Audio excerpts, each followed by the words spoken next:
வணக்கத்திற்கும் போற்றுதலுக்கும் உரிய என் அன்பிற்கினிய ஞானப்பிரகாசம் ஐயா அவர்களே, அருமையான இந்த திருமந்திர வகுப்பிலை ஆர்வங்காட்டி கலந்து கொள்ள வந்திருக்கின்ற சிவனைய செல்வர்களே, தாய்மார்களே, உங்கள் அனைவருடைய மனங்கறிந்த வணக்கம்.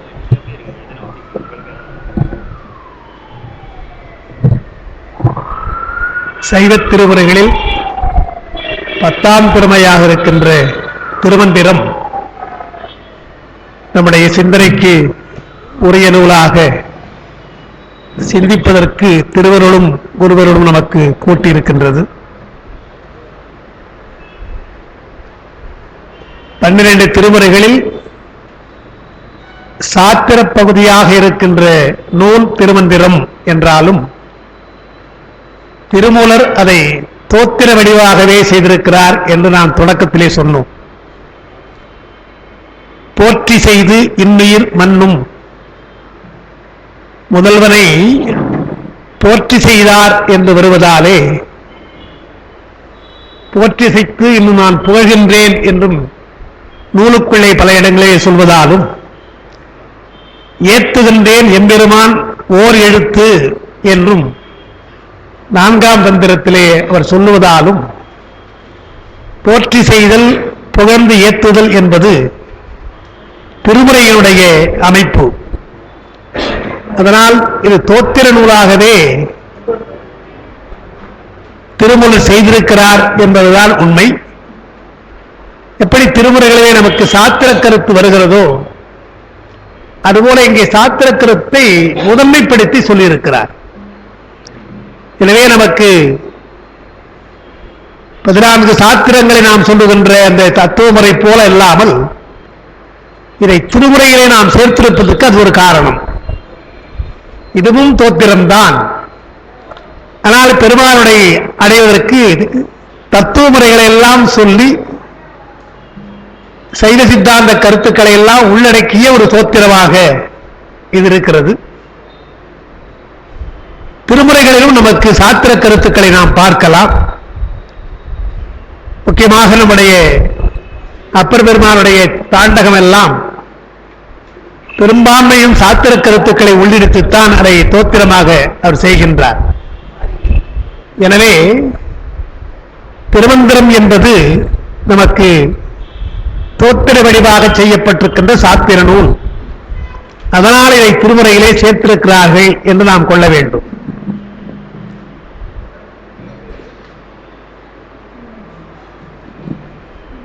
இறைவனை வணங்குகிற பொழுது பக்தி நெறியிலே நாம் தோத்திரம் செய்து வழிபடுகின்ற அந்த பாடல்களில் உள்கருத்தாக பெருமானுடைய புகழைத்தான் நாம் அதிகமாக சொல்லுவோம். பெருமானுடைய பண்புகளை நாம் சொல்லுவோம். அதுபோல இங்கேயும் திருமந்திரத்திலும் அதுபோல் சைவ சித்தாந்த கருத்துக்கள் மூலமாக பதியினுடைய இயல்பையும் அவனுக்கு உடமையாக இருக்கின்ற பசுபாசங்களையும் சொல்லுகிறார். எனவே இது சாத்திரமாக இருந்தாலும் தோத்திரம் என்றுதான் நான் முதலிலே உங்களுக்கு தொடக்கத்திலே சொன்னது. அந்த வகையில் நாம் முதல் தந்திரத்தை நாம் பார்த்து வருகிறோம். அதற்கு முன்னால் முதல் தொடக்கத்திலே சொன்ன பொழுது 9 ஆகமங்களுடைய சாரமாக திருமந்திரம் செய்யப்பட்டிருக்கிறது என்றாலும் ஒவ்வொரு தந்திரமும் ஒவ்வொரு ஆகமம் என்று ஒரு கருத்து சொல்லுகிறார்கள். அப்படி ஒவ்வொரு ஆகமத்திற்கும் ஒரு தந்திரமாக அவர் சொல்லவில்லை, அவர் செய்யவில்லை. 9 ஆகமனுடைய சாரமாக இந்த முறை செய்திருக்கிறாரே தவிர முதல் தந்திரம் அவர் சொல்லுகிற போல காமிக ஆகமம், 2வது தந்திரம் காரண ஆகமம் என்பது போல அவர் ஒவ்வொரு தந்திரத்திற்கும் ஒரு ஆகமம் என்று அவர் சொல்லவில்லை.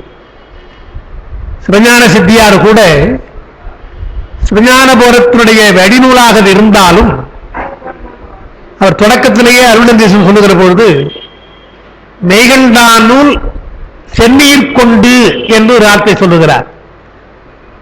மெய்கண்டான் நூலாக இருக்கிற சிவஞான போதத்தை தலைமை நூலாக கொண்டு அதை தலையாளதாக கொண்டு நான் செய்கிறேன் என்று சொல்வதாலே அதே வரிசையில் தான் நான் சொல்லுகிறேன் என்பது இல்லை. அந்த நூலை நான் தலைமை நூலாக வைத்துக் கொண்டு என்னுடைய கருத்தை சொல்லுகிறேன் என்று எடுக்கிறார். அதனால்தான் சிவஞான போதத்தில் அளவைகளை பற்றி அவர் சொல்லல. மெய்கண்டால் அளவைகளை சொல்லல. அளவை முறையிலே அவர் நூலை செய்திருந்தாலும் அளவைகள் எல்லாம் என்ன என்று அவர் சொல்லல. ஆனால் சிவஞான சித்தியாரில் அளவைகளை விரிவாக அதை சொல்லுகிறார். அளவைகளை படித்த பின்னால் தான் நமக்கு சிவஞான சித்தாந்தம் தெரியும் என்ற முறையில் அவர் அளவைகளை சொல்லுகிறார். அதே போல ஒவ்வொரு நூற்பா அங்கே இருக்கிற நூற்பாவிற்கு தகுந்த விளக்கங்களை கொடுத்த பின்னால் தான் அடுத்த நூற்பா என்று போகிறார். மெய்கண்டார் சுருக்கமாக சொன்னதை விரிவாக சொல்ல வேண்டியிருப்பதாலே அவருடைய போக்கையும் இவருடைய போக்கையும் நாம் பார்த்தால் முதல் நூற்பாவிலே கொஞ்சம் வேறுபாடு இருக்கும். சிவஞானபுரத்தில் மெய்கண்டாருடைய சிவஞானபுரத்தில் நீங்கள் பார்க்கிற பொழுது லோகாயுதரை முதலிலே மறுத்து பின்பு மீமாம்சகரை மறுத்திருப்பார். அதே அந்த ஒரு வரிசைகளை முதல் அதிகாரத்தில் பார்த்தீங்கன்னா அப்படி இருக்கும். லோகாயுதனை மறுத்து அதற்கு பின்னால் மீமாம்சகரை மறுத்திருப்பார். ஆனால் சிவஞான சித்தியார் அருள் சிவம் லோகாயுதரை சொன்ன பின்னால் பௌத்தர், அதற்கு பின்னால் சமணர், அந்த அந்த அந்த மூவரை வைக்கிறார். லோகாயுதர், பௌத்தர், சமணர். இந்த மூவரும் அவைதிக மதம், வேதத்தையும் ஆகமத்தையும் ஒப்புக்கொள்ளாத மதங்கள் என்று சொல்லி அதை மூன்றாக சொல்லிவிட்டு அதற்கு பின்னால் வைதிகத்தை ஏற்றுக்கொண்டு வேதத்தை ஏற்றுக்கொண்டு புறச்சவைமாருக்கான மீமாம்சகம் தர்க்கம் என்று அவர் பிரிக்கிறார். அப்ப நூல் அமைப்பிலே அவர் சொல்லுவது போல இல்லாமல் சிலவற்றை இவர் வேறு முறையிலே செய்கிறார் என்று பார்க்கிறோம். அதனால அவர் முதல் நூலை விட்டு விலகினார் என்ற அர்த்தம் அல்ல. எடுத்து சொல்லுகின்ற முறையிலே கொஞ்சம் முன்பின் வைத்தரை அந்த வரிசை முறைகளை மாற்றுகிறார் என்று பார்க்கிறோம். அப்ப அருணதி சிவம் மாணவனுக்கு சொல்லுகிற போது லோகாயுதரை சொல்லி பௌத்தத்தை சொல்லி சமணரை சொல்லி முடித்து விடுவோம், அது அவைதிகம், வேதத்தை உடன்படுகிற மீமாம்சகம் தர்க்கத்தை எல்லாம் பின்னாலே நாம் சொல்லுவோம் என்று அவர் எடுக்கிறார். அதுபோல சில மாற்றங்களை நாம் பார்க்கலாம். அதனால இதுல 9 ஆகமுடைய சாரம் என்றுதான் வைத்துக் கொள்ளணுமே தவிர ஒவ்வொரு சந்திரமும் ஒரு ஆகமம் என்று இல்லை. அதை ஏன் இவ்வளவு தூரத்துக்கு நான் சொல்றேன்னு சொன்னா, தர்மயாதீனத்தில் தான் அப்பா உரை எழுதியிருக்கிறார்கள். அதன் மூலமாகத்தான் இந்த நூல் வெளிவந்திருக்கிறது. ஆனால் அவர்கள் எங்கும் அந்த உரையில் அப்படி சொல்லாமல் இருக்கிறார்கள். இந்த நூலுக்கு முன்னுரை வழங்கிய மகாசன்னிதான அவர்கள் ஒவ்வொரு ஆகமும் ஒவ்வொரு தந்திரம் என்று எழுதியிருக்கிறார்கள். முன்னுரையை பார்க்கிற பொழுது கருத்து வேறுபாடு மகாசன்னிதானம் அவர்கள் அவருடைய கருத்தை எழுதியிருக்கிறார். ஆனால் உரையாசிரியருக்கு என்ற தந்தையார் அதை பற்றி அவங்க சொல்லாம 9 ஆகமுடைய சாரமாக இருக்கிறது என்று அவர் சொல்லிக் கொண்டு செல்கிறார்கள். அதனால்தான் அந்த ஒரு கருத்து நான் விளக்க வேண்டியதா இருந்தது. இன்னும் சில பேர் திருமந்திரத்தை சொல்லுகிற பொழுது சுலபமா சொல்லிடுறாங்க 9 ஆகமும் 1 தந்திரம் என்று. அதுக்குள்ளே நுழையாமையே 9 ஆகமும் 9 தந்திரம் என்று சொல்லிக் கொண்டு போகிறார். முதல் தந்திரத்தெல்லாம் நீங்க பார்த்தீங்கன்னா இந்த அஷ்டாங்க யோகத்தில் இருக்க இயமம் நியமம் இருக்கு இல்லையா, அதுபோல அறவாழ்க்கையை முதல்ல சொல்லுகிறார். நம்முடைய தமிழர்கள் அறவாழ்வு என்றும் தவவாழ்வு என்றும் 2ஆ பிரிச்சிருக்கிறாங்க. அறவாழ்வு என்பதை அறநூல்கள் சொல்வது. அதை வள்ளுவருடைய கொள்கைப்படி நீங்க பார்த்தீங்கன்னா 2 குறள் அப்படி சொல்லுகிறார். வையத்துள் வாழ்வாங்கு வாழ்பவன் வாழ்வுரையும் தெய்வத்துடைக்கப்படும் என்றால் அது அறவாழ்வு. யான் எனது என்னும் செருக்கறுப்பால் வாழ்வர்க்கு என்ற உலகம் புகும் என்று சொன்னால் அது தவவாழ்வு. இந்த 2ஐ அவர் சொல்லியிருக்கிறார். உலக வாழ்க்கையிலே நீங்கள் நன்றாக வாழ வேண்டும் என்ற வாழ்க்கையும் இருக்கிறது. யான் எனது என்ற செருக்கை நீக்கி நீங்கள் வாழ்வர்க்கு என்ற உலகம் புக வேண்டும் என்ற வீடு வேறு என்றாலும் அது இருக்கிறது என்று அறவாழ்வு தவவாழ்வு என்று 2ஐயும் சொல்லுகிறார். அதுபோல் நம்முடைய திருமூலர் தவவாழ்விற்கு செல்வதற்கு முன்னாலே அறவாழ்வு நாம் மேற்கொள்ள வேண்டும். நமக்கெல்லாம் தெரியும், அடிப்படையிலேயே தமிழ்ல இந்த மாரல் சயின்ஸ் என்று அப்பெல்லாம் வைத்திருந்தாங்க, இப்பெல்லாம் அதை எடுத்துட்டாங்க. அறவாழ்வு அறநூல்களை எல்லாம் நிறைய சொல்லி நிறைய எழுதியிருக்கிறார்கள். நம்ம அவர்கள் காலந்தோறும் அறநூல்கள் வந்து கொண்டிருக்கிறது. 18 கீழ்கணக்கு நூல்கள் என்பதோடு இல்லாமல் சமயம் சார்ந்த புலவர்கள் எல்லாம் நமக்கு அறநூல்கள் செய்திருக்கிறார்கள். குமரகுருபரர் அவர் முழுக்க முழுக்க சமயம் சார்ந்தவர். ஆனால் அவர் நீதிநெறி விளக்கம் என்று ஒரு நூல் தனியாக எழுதுகிறார். சிவப்பிரகாசர் சமயம் சார்ந்தவர், வீர செய்வர். ஆனால் அவர் நன்னெறி என்று ஒன்று எழுதுகிறார். 19ஆம் நூற்றாண்டு வாழ்ந்த மாநிலம் வேதநாயகம் பிள்ளை அவர் மற்ற பக்தியாக கித்தேரி அம்மானை போன்றவையெல்லாம் அவர் பாடியிருக்கிறார். அப்படிப்பட்டவர் நீதி நூல் என்று தனியாக எழுதியிருக்கிறார். அவர் சமயம் சார்ந்த புலவர்கள் எல்லாம் அறநூல்களை சொல்லியிருக்கிறார்கள் என்று சொன்னால், அறவாழ்வு நமக்கு சம்மதம் என்ற பின்னால் தான் தவவாழ்வு சம்மதம். அதைத்தான் குறிப்பாக திருமூலர் முதல் தந்திரத்தில் திருக்குறளை பின்பற்றியே அங்க என்னென்ன அதிகாரம் இருக்கிறதோ அதை முக்கியமான அதிகாரங்கள்லாம் எடுத்து அப்படியே அந்த முதல் தந்திரத்திலே அறமாகத்தான் அவர் சொல்லுகிறார். அதையெல்லாம் நம்ம பார்க்க போறோம். அதற்கு முன்னால் இப்போது நாம் பார்ப்பது திருமூலருடைய வரலாறு. நமக்கெல்லாம் ஒரு பெரிய வாய்ப்பு என்ன என்றால், மூவர் பெருமக்கள் அவருடைய தேவாரங்களிலேயே அவருடைய வாழ்க்கையிலே வரலாற்றை ஆங்காங்கே குறிப்பாக சொல்லியிருக்கிறார்கள். அதில் மிக முக்கியமான விஷயங்களை அவர் சொல்லியிருக்கிறார்கள். ஞானசம்பந்த பெருமான் ஞானப்பால் குடித்திருக்கிறார் என்றால் நீங்க வேற எங்கும் போய் தேட வேண்டிய அவசியமே கிடையாது. அவருடைய பதிகத்திலே நீங்க பார்க்கலாம். போதையார் பொற்கிண்ணத்து அடியில் பொல்லாதேன் என்று பாடுகிறார். இளமையிலேயே பாடியிருக்கிறார் என்பதற்கும் அப்பாவுடைய தோல் மேலே இருந்து கொண்டு பாடுகிறேன் என்று சொல்றார். அப்புறம் மங்கையர்க்கரசையாரை பாடுகிற போது பாடல்வாய் ஒரு பாதம் இங்கு இவன் என்று பரிவெய்திடே என்று பாடுறார். எனவே அவர் இளமையிலேயே பாடினார், இளமையிலே ஞானம் பெற்றார் என்பதற்கு சேக்கிடார் சொல்வது பலமான சான்றாக இருந்தாலும் அகச்சான்றாகவே நாம் பார்க்கலாம். அதே போல அப்பர் பெருமான் என்று சொன்னால் சூளை நோயிலா வருந்துவதை நாம் பார்க்கிறோம். அடைக்கப்பாடியும் திறக்கப்பாடிகளும் ஒரு பிரச்சனை வந்திருக்குன்னு தெரியும், அதையும் அவர் பாடுகிறார் என்று தெரியும். இதெல்லாம் அந்த வரலாறு அப்படியே நமக்கு அகச்சான்றாக இருக்கு. சுந்தரனுக்கு சொல்ல வேண்டிய அவசியமே கிடையாது. தடுத்தாட்கொண்ட அந்த ஓலை காட்டி தடுத்தாட்கொண்டதில் இருந்து கைலாயத்திற்கு மத்த யானை நிலை போகின்ற வரையில் ஒவ்வொரு நிகழ்ச்சிக்கும் அவருக்கு காரணம் இருக்கு, அகச்சான்று இருக்கு. அப்படியே பாடுறாரு.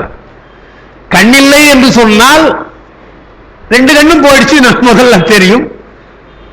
காஞ்சிபுரத்தில் ஒரு கண், அவர் காணக்கண் அடியேன் பெற்றவாரேன்னு ஜாக்கிரதையா பாடுறாரு. கண்கள்னு பாடாம காண கண்ணடியேன்னு ஒரு கண்ணூர் வார்த்தை வச்சுக்கிறார். கண்கள் தரலன்னு அவரு கண்களால் அப்படி சொல்லாம கண்களால் பெற்றேன்னு பாடல அவர். ஏன்னா ஒரு கண் தான் கொடுத்துருக்கிறார். எனவே கண்ணடியேன்னு வருது. ஒருவேளை கண் என்பதை கண்களே பன்மையா வைத்துக் கொள்ளலாம் என்றால் அப்படி இல்லை. ஏன்னா பின்னால ஒரு கண்ணிலேன்னு பாடுறார். திருவாவூருக்கு போன போது ஒரு கண்ணிலேன் என்று பாடுகிறார். மற்ற கண் தான் தாராது ஒழிந்தால் வாழ்ந்து மற்ற கண் ஒரு ஆற்ற சொல்றார். இதெல்லாம் எவ்வளவு சான்றுகள் நமக்கு அப்படியே இருக்குதுன்னு பார்க்கிறோம். இதுல பிரச்சனைக்குரியதாகவும் இன்றைக்கும் வரலாற்று குழப்பமுடையதாக இருப்பது மாணிக்கவாசகருடைய வரலாறு தான். அது புராணமாக இருக்கிறது. ஆனாலும் காசுப்பிள்ளை அவர்கள் திருவாசக மாணிக்கவாசகருடைய வரலாற்றை எழுதியிருக்கிறார்கள். அதை பின்பற்றி அப்பாவும் சிலவற்றை அவருடைய திருமறை திருநிறையிலே அவர் எழுதியிருக்கிறார்கள். எப்படியெல்லாம் அது இருந்திருக்கும் என்கிற பொழுது பாண்டியனுக்கு அருள் புரிந்ததை அவர் சொல்லுகிறார். இளமையிலே அவருக்கு திருமணம் நடந்தது. திருமணம் நடந்தவுடனே பெருமான் அவரை ஆட்கொள்ள வந்திருக்கிறான். எனவே தயங்கி இருக்கிறார். இதெல்லாம் அவருடைய சான்றாக தெரிகிறது. என்னென்னலாம் அவர் எங்கெல்லாம் போயிருக்கிறார், எங்கெல்லாம் அவருக்கு காட்சி தந்திருக்கிறது. நரியை குதிரையாக்கியதும் பரியை மீண்டும் நரியாக்கியதும் அங்கே சொல்லப்படுகிறது. பாண்டியனுக்கு ஏன் அந்த பொண்ணை கோயில் கட்ட அங்கே எடுத்து சென்றார் என்பதற்கும் சான்று அங்கே இருக்குது, பார்க்கணும். அப்படி கோயில் கட்டிய பின்னால் மீண்டும் திரும்பி வருகிற போது மற்றவர்களால் சொல்லுவாங்க, பாண்டியன் ரொம்ப கோச்சிக்கிட்டான் மாணிக்கவாசகர்கிட்ட, வைகை மண்ணிலே நிற்க வைத்தான் எல்லாம் கூட புராணம் இருக்கிறது. ஆனால் அவருடைய திருவாசகத்திலே பார்த்தால் அப்படி எதுவும் கோபித்துக் கொண்டதாக எதுவும் சார்ந்து கிடையாது. அவன் சிறந்த பக்திமானாக இருப்பதாலே மாணிக்கவாசகரை புரிந்து கொண்டிருக்கிறான். எனவே ஏதோ ஒரு காரணம் பற்றித்தான் அவர் கோயில் கட்டியிருக்கிறார் என்று உணர்கின்றான். ஆனா அவருக்கு வேண்டியது உனக்கு குதிரை வந்துவிடும் சொல்றார். பெருமான் சொன்னதால குதிரை வந்துவிடும் சொல்றார். எனவே நம்புகிறார் என்று பார்க்கும். பின்னாலே பெருமான் அருளினாலே அவன் வேண்டுகிறான். என்ன வேண்டுகிறான்? மாணிக்க வாசகரை ஆட்கொண்டது போல என்னை ஆட்கொள்ளக்கூடாதா என்று வேண்டுகிறான். அதுக்கு அவர் சொல்லுவது, நீ செய்த புண்ணியத்தினால் தான் உன்னுடைய பொன்னை கோபுரத்தை கோயில் கட்ட வைத்தோம் அங்கே திருப்பெருந்துறைகளே, அது புண்ணியமாக போயிருக்கிறது, பின்னாலே நீ வருவதற்கு வாய்ப்பு இருக்கிறது என்று சொல்லி சோமசுந்தர கடவுள் அங்கே காட்சி தருகிறார் என்பதை குறிப்பாக திருவாசகத்தில் வருகிறது. அதுக்கெல்லாம் இப்ப வெவ்வேறு பொருள் சொல்லுகிறார்கள். ஆனால் பார்க்கிற பொழுது அது ஏன் அப்படி பாடுகிறார் என்று நமக்கு தெரியவில்லை. பின்னாலே நீ சிவலோகம் வருவதற்கு நாள் இருக்கிறது, இருந்தாலும் உன்னுடைய பக்தி காரணமாக மாணிக்க வாசகரை பிரிய முடியாத காரணமாக பாண்டி நாட்டையே உனக்கு சிவலோகமாக காட்டுகிறோம் என்று சொல்லி அப்பாண்டி நாட்டை சிவலோகமாக ஆக்கிவித்த என்று பாடுகிறார் மாணிக்க வாசகர். அது அகச்சான்றா நமக்கு இருக்குது. திருவிளையாடற் புராணத்தில் பாண்டி நாட்டை சிவலோகம் ஆக்கிவித்தது என்று ஒரு புராணமாக நமக்கு சொல்லப்படுகிறது. மாணிக்க வாசகர் அங்கே காட்டுகிறார் என்று பார்க்கிறோம். அதனால இதெல்லாம் நமக்கு இந்த எல்லாம் வைத்துக் கொண்டு திருவாசகத்தினுடைய பல இடங்களை வைத்து வைத்து பார்க்கிற பொழுது மாணிக்க வாசகருடைய வரலாற்றை நாம் எழுத முடியும். எழுதியிருக்கிறார்கள், பெரியவர்கள் எழுதியிருக்கிறார்கள். எனவே அதுபோலத்தான் திருமூலர் செய்த அத்தனைக்கும் சேக்கிழார் அவரை பற்றி அழகாக எல்லாம் பண்ணார். கைலாயத்திலிருந்து அவர் புறப்படுவது, அவர் சிவயோகியாக இருக்கின்ற ஒரு நிலை, திரு ஆவடுதுறையிலே சேர்ந்தது, மூலம் உடம்பிலே புகுந்தது என்றெல்லாம் நிறைய சான்று உங்கள் தொடக்கத்தில் சொன்னேன். இப்ப தோத்திரமாக பாடினார் என்று நான் சொன்னேன் இல்லையா? சாத்திரமாக இருந்தாலும் தோத்திரமாக பாடினார் சொன்னேன். இந்த நூலுக்கு திருமூலர் வைத்திருக்கிற பெயர் திருமந்திர மாலை என்பதுதான். மாலை என்றாலே தோத்திரம் என்றுதான் அர்த்தம். எனவே திருமந்திர மாலை என்ற ஒரு பெயர் வைத்திருப்பதை இங்கே குறிக்கிறார். அதையே திருமந்திர மாலை என்று சேர்க்கிறார், அந்த நூலுக்கு பெயராக சொல்லுகிறார். அதே போல அந்த உடம்பு மறைந்திருப்பதை பார்க்கிறோம். வைத்திருந்த உடம்பை காணவில்லை என்ற உடனே அருளாலே பெருமான் உணர்கிறார், சிறுமூலர் உணர்கிறார், இது பெருமானுடைய அருள் என்ற உணர்ந்துதான் எழுதுகிறார் என்று பார்க்கிறோம். அதெல்லாம் இந்த இடத்துல நம்ம வருவதாலே நாம் இப்பொழுது திருமூலருடைய வரலாறும் அவர் யாரிடத்திலே உபதேசம் பெற்றார் என்பதும் அவரிடத்திலே எத்தனை பேர் உபதேசம் பெற்றார்கள் என்றெல்லாம் இங்கே சரியாக அந்த வரலாற்றை அவர் சொல்லித்தான் இந்த நூலை தொடங்குகிறார். என்றால் தமிழர்களுக்கு வரலாற்று உணர்வு இல்லை என்று சுலபமா சொல்லிடுறாங்க. அதெல்லாம் இல்லை.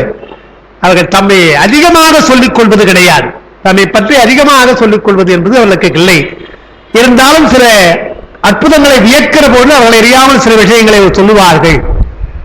நம்முடைய திருமூலர் அப்படி அல்லாமல் இருண்ட காலத்திலே வாழ்ந்தவர், அதையும் பார்க்கணும். கிபி 4ஆம் நூற்றாண்டு என்று சொன்னால் இது 5ஆம் நூற்றாண்டு. இருண்ட காலத்திலே வாழ்ந்தவர். தமிழருடைய வரலாறும் பண்பாடும் கலாச்சாரமும் மங்கி போய் கிடந்த காலத்தில் பின்னாலே வருகின்ற சந்ததியிற்கு இது போக வேண்டும் என்று எண்ணியிருக்கிறார் முதல்ல மாணிக்க வாசகர். நீங்க அன்னைக்கு கூட உங்களுக்கு சொன்னேன், மாணிக்க வாசகரை பக்தியோடு பார்ப்பது என்பது வேறு, வரலாற்றோடு பார்ப்பது என்பது வேறு. அவர்தான் இந்த ஆகம வரலாற்றை அவர் சொல்லுகிறார். முதல்ல எப்படி அந்த ஆகமங்கள் எல்லாம் வந்தன என்று சொல்லுகிறார். காரணம், நம்முடைய நெறி பக்தி நெறி. ஆரியருடைய வேதனை இருக்குல்லவா, அது ஞானகாண்டத்திலே ஆராய்ச்சி செய்து தத்துவ ஆராய்ச்சி செய்கின்ற வேதம். பக்திக்கு அங்கு அதிகமாக இடமில்லை. கர்மகாண்டம் என்றால் வேள்விதான். இந்த வேள்வி கூட இப்படி என்றால் ஏதாவது ஒன்றை வேண்டிக் கொண்டுதான் வேள்வி. நம்மை பொறுத்தவரை வேண்டிக் கொண்டு செய்கின்ற பக்தி எல்லாம் பக்தியா இல்லைன்னு நாம சொல்றோம். அதெல்லாம் பொய்யடிமை என்று நாம சொல்றோம். எந்த வேண்டுகோளும் இல்லாமல் பெருமானை வேண்டுவதுதான் உண்மையான அடிமை, மெய்யடிமை என்று நாம் சொல்றோம். நம்முடைய கொள்கை பக்தி என்றால் பெருமானுக்காக நாம் இருக்கணுமே தவிர அவனை வணங்கி அதனால் ஒன்றை பெறக்கூடாது என்பது நம்முடைய கொள்கை. அது ஆரம்ப நிலையில் நமக்கு ஏதாவது பெறலாம் என்று இருந்தாலும் அந்த காமிய பக்தி என்பது பின்னாலே நிஷ்காமிய பக்தியாக மாறும். விருப்பத்திற்காக நாம் செய்கின்ற வேண்டுகோள் பின் அதாவது எது போல என்றால் நம்முடைய மாணிக்கவாசகருடைய பாட்டில் நாம் இப்படி மாற்றி படிக்கணும். வேண்டத்தக்கது அறிவோயின்னு அவர் சொல்றார் இல்லையா, அதை நம்ம முதல்ல படிக்க கூடாது. நமக்கெல்லாம் வேண்டும் வேண்டத்தக்கது அறிவோயின்னு வேண்ட முழுதும் அந்த ரெண்டாவது நாம படிக்கணும். வேண்ட முழுதும் தருவோயின்னு முதல்ல படிக்கணும். நமக்கெல்லாம் அதான் வேண்டத்தக்கது அந்த பக்குவம் நமக்கு கிடையாது. எனவே பெருவாரத்துல வேண்ட முழுதும் தருவோயினி, அப்புறம் பக்குவம் அதுக்கப்புறம் வேண்டத்தக்கது தருவோயினி என்று மாற்றி படிக்கணும். மாணிக்கவாசகர் வேண்டத்தக்கது தருவோயின்னு முதல்ல படிக்கலாம். அவருக்கு உள்ளது நமக்காக வேண்ட முழுதும் சொன்னார். எனவே வேண்ட முழுதும் தருவோய் நீ அது கூட கொஞ்சம் முழுதும் இல்லையா, கொஞ்சம் கொஞ்சம் எதை கேட்டாலும் அப்படியே கொடுத்துடணும். வேண்ட முழுதும் என்றால் அது காவிய பக்தி. வேண்டத்தக்கது அறிவோய் நீ அல்லவா, யாது நீ அதுவும் செய்தால் அதுவே யாரும் வேண்டுதல் என்று சொன்னால் அது நிஷ்காமிய பக்தி என்று பார்க்கணும். எனவே வேதத்திற்கும் ஆகமத்திற்கும் இந்த அடிப்படையே வேறுபாடு இருப்பதை பார்க்கிற பொழுது ஆகமங்களினாலே வளர்ந்த அந்த வழிபாட்டு முறைகளையும் பக்தி நெறியையும் இருண்ட காலத்திலே போய்விடக் கூடாது என்பதற்காகத்தான் ஆகம வரலாற்றை அவர் சொல்லுகிறார் என்று பார்க்கிறோம். அதனால்தான் நீங்க பார்க்கலாம் 4 அந்த தொகுத்திருக்கிறார்கள். ஆனால் அந்த 4 முதல்ல பாடியதாக சொல்லுகிறார்கள். சிவபுராணம், கீர்த்தி திருஅகவல், திரு அண்டப்பகுதி, போற்றி திருஅகவல். இது நீள நீளமான பாடல்கள். அப்ப முதல்ல சிவபுராணத்தை நீங்க படிச்சீங்கன்னா அது ஒன்றே போதும். நமக்கு சைவ சித்தாந்தத்தை பற்றியும் தோத்திரங்களை பற்றியுமாக பார்த்தால் அது ஒன்றே போதும் நமக்கு. அப்படி நம்மை முதல்ல பக்குவப்படுத்துகிறார். எத்தனையோ எழுதினாலும் இந்த ஒன்று கிடைத்தால் கூட போதும் தமிழர்களுக்கு எதிர்காலத்திலே என்று சிவபுராணத்தை பாடியிருக்கு. அதற்கு பின்னால் அவருடைய பெருமையெல்லாம் சொல்வதற்காக கீர்த்தி திருஅகவல் என்று பாடி பல தலங்களை அவர் அங்கே சொல்லி காட்டுகிறார். அங்கே நடந்த அற்புதங்களை எல்லாம் சொல்லி காட்டுகிறார் என்று பார்க்கிறோம்.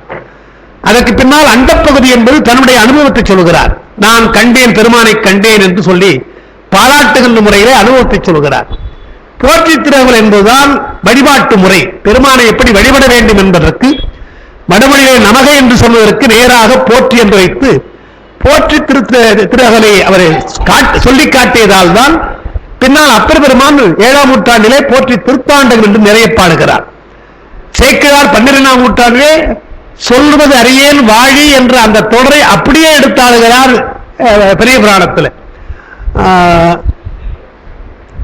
அந்த இடம் ஏற்பகை நாயனாருடைய எனக்கு நினைவு.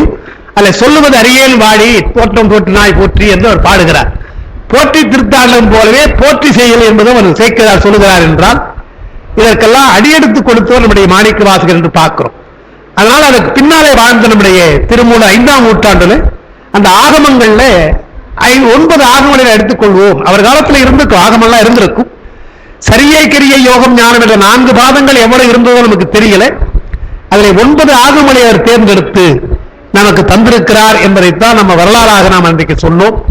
அதை கொஞ்சம் நினைவுபடுத்திக் கொண்டு இன்றைக்கு தம்பரலாறு என்று நம்முடைய திருமூலர் அவருடைய வரலாற்றை சொல்லுகிறார் என்றுதான் நம்ம பார்க்கிறோம். அதான் இன்னைக்கு பார்க்க வேண்டியது. நந்தி இணையடி நான் தலைமையில் கொண்டு புந்தியினுள்ளே புகப்பெய்து போற்றி செய் நந்தி மதிபுனை அரணடி நாள்தொழும் சிந்தை செய்து ஆகமும் செப்பலுற்றேன். இந்த நூலுக்கு என்ன அர்த்தம் என்பதை சொல்றாருங்க. நந்தியினுடைய திருவடியை நான் தலைமையில் கொண்டேன், அவருடைய பெருமானுடைய திருவடியை சிந்தை செய்து நான் ஆகமம் சொல்லுகிறேன் என்கிறார். அதாவது சிந்தை செய்து ஆகமம் செப்பலுற்றேன் என்பதால 9 ஆகமங்களை நான் அப்படியே மொழிபெயர்க்கிறேன் என்று இல்லை. ஆகமத்தை மொழிபெயர்ப்பதாக நான் சொல்லாமல் ஆகமத்தை நான் சிந்தை செய்கிறேன் என்கிறார். எனவே 9 ஆகமத்தினுடைய சாரத்தை நான் சொல்லுகிறேன். அது எது எது தேவையோ அதை மட்டும் நான் இங்கே சொல்லப் போகிறேன் என்று என்னுடைய சிந்தனையிலே தோன்றுகிறேன் என்று சொல்றார். அந்த என்னுடைய சிந்தனையிலே தோன்று என்பதை தன்முனைப்பாக சொல்லக்கூடாது என்று நான் பெருமானுடைய நந்தி இணையடி நான் தலைமேற்கொண்டு என்றார்.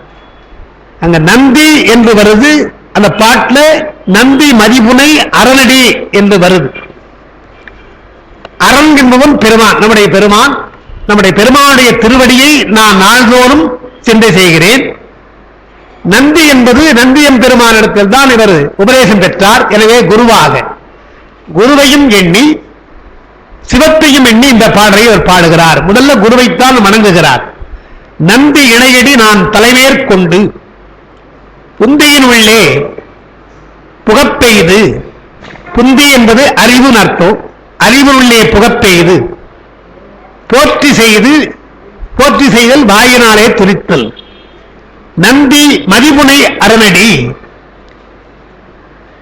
பிறையை அணிந்திருக்கிற பெருமான் அவருடைய திருவடியை நாள்தோறும் நான் சிந்தை செய்து ஆகவும் செப்பனுற்றேன் என்றால், காலையில் எழுந்து அவர் நாள்தோறும் எழுதியிருக்கிறார் தெரியுது இல்லையா, நாள்தோறும் செய்கிறார் என்று, நாள்தோறும் நான் சிந்தை செய்து ஆகமங்களை நான் சொல்லுகிறேன் என்று 3000 பாடல் அவர் பாடியிருக்கிறார் என்று பார்க்கிறோம். அவர் எத்தனை நாளில் இதை எழுதினார் என்று நமக்கு தெரியல. இருந்தாலும் சேக்கிடார் சொல்லுகிற பொழுது ஒரு பாட்டு ஒரு நாள் என்று அவர் எழுதியிருக்கிறார். 3000 பாட்டு 3000 நாள், 3000 ஆண்டு, ஒரு பாட்டுக்கு ஒரு ஆண்டு என்று எழுதியிருக்கிறார் என்று பார்க்கிறோம். நான் அதை இப்படிதான் சொல்றது, ஒரு ஆண்டுக்கு ஒரு பாட்டு என்றால் அது திருமூலருக்கு அல்ல, நமக்கு தான் அது இல்லையா. ஒரு பாட்டை புரிஞ்சுக்கணும்னா ஒரு வருஷம் ஆகும் என்றுதான் வைத்துக்கணும், தவிர அவருக்கு ஒரு ஆண்டு ஆயிற்று என்பது பொருத்தம் இல்லை. அதுக்கு அங்க கூட எழுதியிருக்கிறேன், 3000 ஆண்டு நான் இருந்தேன் என்ற 3000 என்ற கணக்கை திருமூலர் சொல்லல. 3000 நமக்கு அதை சொல்றதை தவிர 3000 என்று அவர் சொல்லல. எண்ணில் கோடி யுகம் இருந்தேன்னு படங்கள் சொல்ல போகிறார். அதை எப்படி வைத்துக் கொள்ளணும் அங்கே நான் எழுதியிருக்கிறேன். அந்த சீவன் முத்திரனுக்கு ஒரு நாள் போவது ஒரு யுகம் போவது போல் இருக்கும் என்றால், பெருமானுடைய திருவடியை சிந்தை செய்து எப்பொழுதுமே அவரையே நினைத்துக் கொண்டிருக்கிற பொழுது உலக வாழ்க்கை அவருக்கு தடையாக இருக்கும். திருவள்ளுவர் மற்றும் தொடர்பாடு எவன்களோ பிறப்பெருக்கல் உற்றார்க்கு உடம்பு மிகை, உடம்பு பாரமாக இருக்கும் என்கிறார். இப்ப நாமெல்லாம் ஆயுஷ்யோமம் செய்கிறோம், 60 ஆண்டு போன திருக்கடவுருக்கு தான் போய் பண்ணணும் என்று எண்ணுகிறோம் என்றால் நல்லதுதான். திருக்கடவுருக்கு ஏன் போகணும், எதுக்கு வேரணம் செய்யக்கூடாதா என்றால், திருக்கடவுர் தான் மார்க்கண்டேயரை காலால் உரைத்து, மார்க்கண்டேயருக்காக காலால் உரைத்தான் பெருமான், எனவே நமக்கும் எவன் வந்தால் காலால் உரைப்பான் என்ற அந்த அர்த்தம் தான் போய் 60 வயசு ஆகி போச்சு இல்லையா. அதுக்கு மேற்பட்டிருக்கலாம் போனஸ் என்று நமக்கு தெரியும். அதனால அதுக்கு மேற்பட்டு வாழ வேண்டும் என்ற எண்ணத்தில் தான் பெருமக்களே அவர்கள் போவதற்கு தப்பு கிடையாது. அதனுடைய நோக்கத்தை மட்டும் கொஞ்சம் மாற்றிக்கொள்ளணும், வேற ஒன்றும். நமக்கு எல்லாம் எல்லாவற்றையும் திருமணம் சொல்லி இருக்கிறார். 30 ஆண்டுகளாக பிரிக்கிறார். அது அந்த 60 ஆண்டு வரையில் உங்களுக்கு யமன் இந்த உயிர் மேல கோபப்படுவது கிடையாதா. ஏன்னா இந்த உயிர் பல இடங்களிலே நமக்கு பிறவியை எடுக்கிறோம். பிறவி எடுக்கிற பொழுது மக்கள் பிறப்பு என்று வருகின்ற பொழுது அந்த யமன் என்ன பண்றானா, மானிடப் பிரிவு வந்த பின்னாலாவது இந்த உயிர் பக்குவம் பெறுவதா பார்ப்போம் என்று 60 வயது வெயிட் பண்றான். அதுக்கு மேற்பட்டும் ஒன்று சிவபூஜை பற்றி கவலைப்படாமல், சிவ நினைவு இல்லாமல் உலக நினைவாக இருந்து பொருள் தேடி அலந்து இப்படி இருந்தால் வருகிற பொழுது கோபத்தோடு வருகிறான் என்று சொல்றார். உங்களுடைய உயிரை எடுப்பதற்கு கோபத்தோடு வரான்னு அவங்ககிட்ட நாம் என்ன பண்ணுவோம், நாம் ஒன்றும் பண்ணல. அவனுக்கு எத்தனை முறை ஒண்ணு எடுப்பதுவா உயிரை இல்லையா, எத்தனை பிறகு எடுத்திருக்கு, எத்தனையோ ஒன்று எடுப்ப, எப்போது நீ பக்குவம் பெற்று பிறவாமை பிறப்புகிறாய் என்ற அந்த கோபம் தான் இருக்க தவிர வேற உயிர்கள் மேலே எந்த கோபம் கிடையாது. அதனால என்ன சொல்றாங்க, 60 ஆண்டு முடிந்தவுடனே இதுவரையில் உலகிலே நான் இருந்தேன், சிவபூஜை தீட்சை எடுக்காம இருக்கலாம், பூஜை பண்ணாம இருக்கலாம், இனிமேற்பட்டு திருக்கடவுருக்கு சென்று நான் 60 கல்யாணம் பண்ணிட்டேன்னா இனிமேற்பட்டாவது நான் தீட்சை எடுத்து நான் சிவபூஜை செய்வேன், என்னுடைய வழி மாறும் என்பதற்காகத்தான், உறுதி சொல்வதற்காகத்தான் திருக்கடவுருக்கு போய் அப்படி 60ஆம் கல்யாணம் பண்ணிக்கிறாங்க. அந்த 60ஆம் கல்யாணம் 20ஆம் கல்யாணம் போல கிடையாது, 20 பண்ணு அந்த மாதிரி கல்யாணம் கிடையாது. 20 பண்ணிக்கொண்டா நாமெல்லாம் மற்றவர்கள் விழணும், வந்தவரை வாழ்த்துவார்கள். 60 வந்தவரிடத்தில் நாம வாழ்த்துவோம் இல்லையா, மணமக்கள் அவன்லாம் வாழ்த்துவாங்க. எனவே இவர்கள் பார்வதி பரமசிவனாக இருந்து கொண்டு நம்முடைய நிலை மாறுகிறது என்பதற்குத்தான் அந்த 60வது கல்யாணம் என்று வைத்திருக்கிறார்கள் என்று பார்க்கிறோம். அது திருக்கடவுர்ல முக்கியமாக நமக்கு அந்த காலகாலனை உழைத்த காரணமாக இனிமேற்பட்டு சிவனை எண்ணி நாம் வழிபட வேண்டும் என்ற அந்த நோக்கத்தில் தான். அதனால சீவன்திரனுக்கு ஒரு நாள் என்பது ஒரு யுகமாக இருக்கும். அதனால திருமூலர் போன்றவர்களுக்கெல்லாம் ஒரு நாள் ஒரு யுகமாக இருப்பதாலே பல நாள் இருந்தது பல யுகம் இருந்தது போல அவர் பாடுகிறார். எண்ணில் கோடி யுகம் இருந்தேனே என்று பாடுகிறார் என்றுதான் நம்ம கொள்ளணும். அதை இப்ப பார்ப்போங்க. அதுல முதல் 2 அடிகள் ஆசிரிய வணக்கம் எழுதியிருக்கிறார். அந்த நந்தி இணையடி நான் தலைமேற்கொண்டு புந்தியினுள்ளே புகப்பெய்து பெருமானுடைய திருமூலருடைய குருவாக இருக்கின்ற நந்தி அவரை நான் அறிவிலே கொண்டு சிந்தித்து அவருடைய திருவடியை என் தலைமையிலே நான் கொண்டு போற்றி செய்து அவரை வணங்கி மதிமுனை அரண், மதி என்பது சந்திரன், இறைவனுக்கு சந்திரன் ஒரு அடையாளம், கங்கை ஒரு அடையாளம். சாத்திரங்களை படிப்பவர்களுக்கு தெரியும், சொல்லியும் இருக்கிறோம். கங்கை என்பது கங்கையை செருக்கடக்குவதற்காக உள்ளது, மதி என்பது அடைக்கலம் கொடுப்பதற்காக உள்ளது. எனவே பெருமான் மரக்கணியும் செய்வான், அரக்கணையும் செய்வான். கங்கை மதிபுனைந்தான் என்று சொன்னால் கங்கை என்பது மரக்கருணைக்கு உள்ளது, மதி என்பது அரக்கருணைக்கு உள்ளது. எனவே இங்கு மதிபுனை அரண் என்பதாலே எனக்கு அடைக்கலமாக பெருமான் இருக்கின்றான், அவனை அடைந்து நான் இந்த நூலை செய்கிறேன் என்று சிந்தை செய்து, ஆகமம் என்பதாலே பெருமான் வேதத்தையும் செய்திருக்கிறான், ஆகமத்தையும் செய்திருக்கிறான். அவன் செய்த ஆகமத்தை நான் சிந்தை செய்து செப்பல் உறுகிறேன், சொல்லுகிறேன் என்று எடுக்கிறார். இதுல இந்த அரண் என்பவன் அழிப்பவன், அழிப்பவன் என்று சொன்னால் நமக்கெல்லாம் கொஞ்சம் கஷ்டமா இருக்கு. அழிச்சுறானா எல்லாத்தையும் என்று இருக்கிறது. அழிக்கின்றவன் கடவுளா என்று சாதாரண மக்கள் கேட்கிறார்கள். அதனால அந்த ஒரு வரி மட்டும் சித்தியார்ல சொல்ற பாட்டு, அந்த ஒரு வரி மட்டும் எழுதிங்க. அழிப்பு இளைப்பாற்றல் என்கிறார்.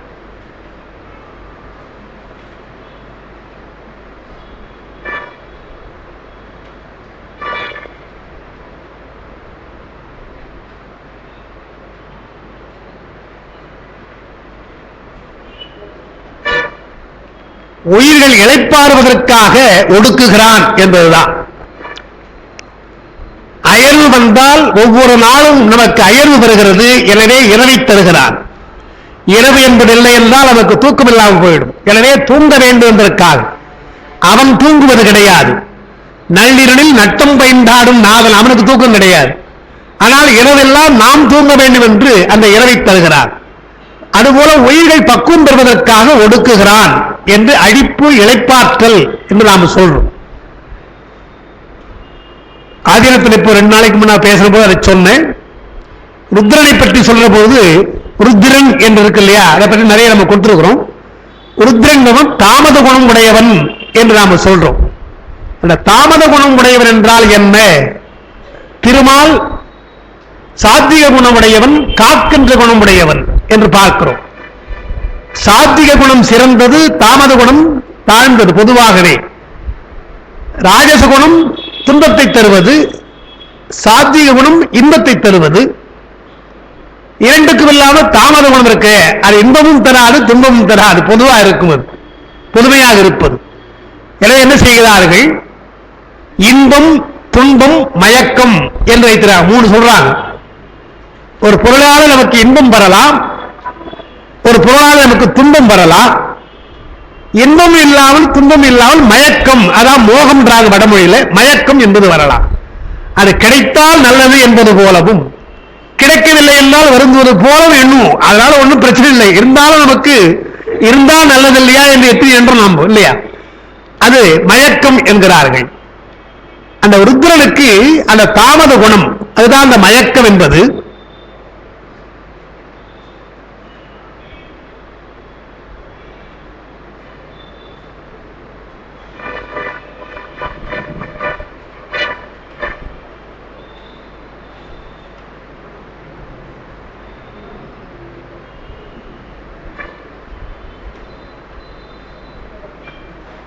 ஒரு சொல் ருத்ரன் தாமத குணம், நற்பிரவிருத்தி என்று ஒரு சொல் சொல்றாங்க வடமொழியில. நற்பிரவிருத்தி என்கிறார்கள். விருத்தி என்றால் விரிவடைதல் அர்த்தம், விரிவடைதல் அர்த்தம். பிர என்பது அது பொதுவாக இந்த வடமொழியில பிரான் வரும். இப்ப பிரளயம் என்று சொன்னால் லயம்தான் சொல்.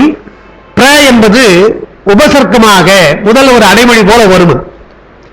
அதுபோல பிரவிருத்தி என்றால், விருத்தி என்றால் விரிவடைதல் அர்த்தம்.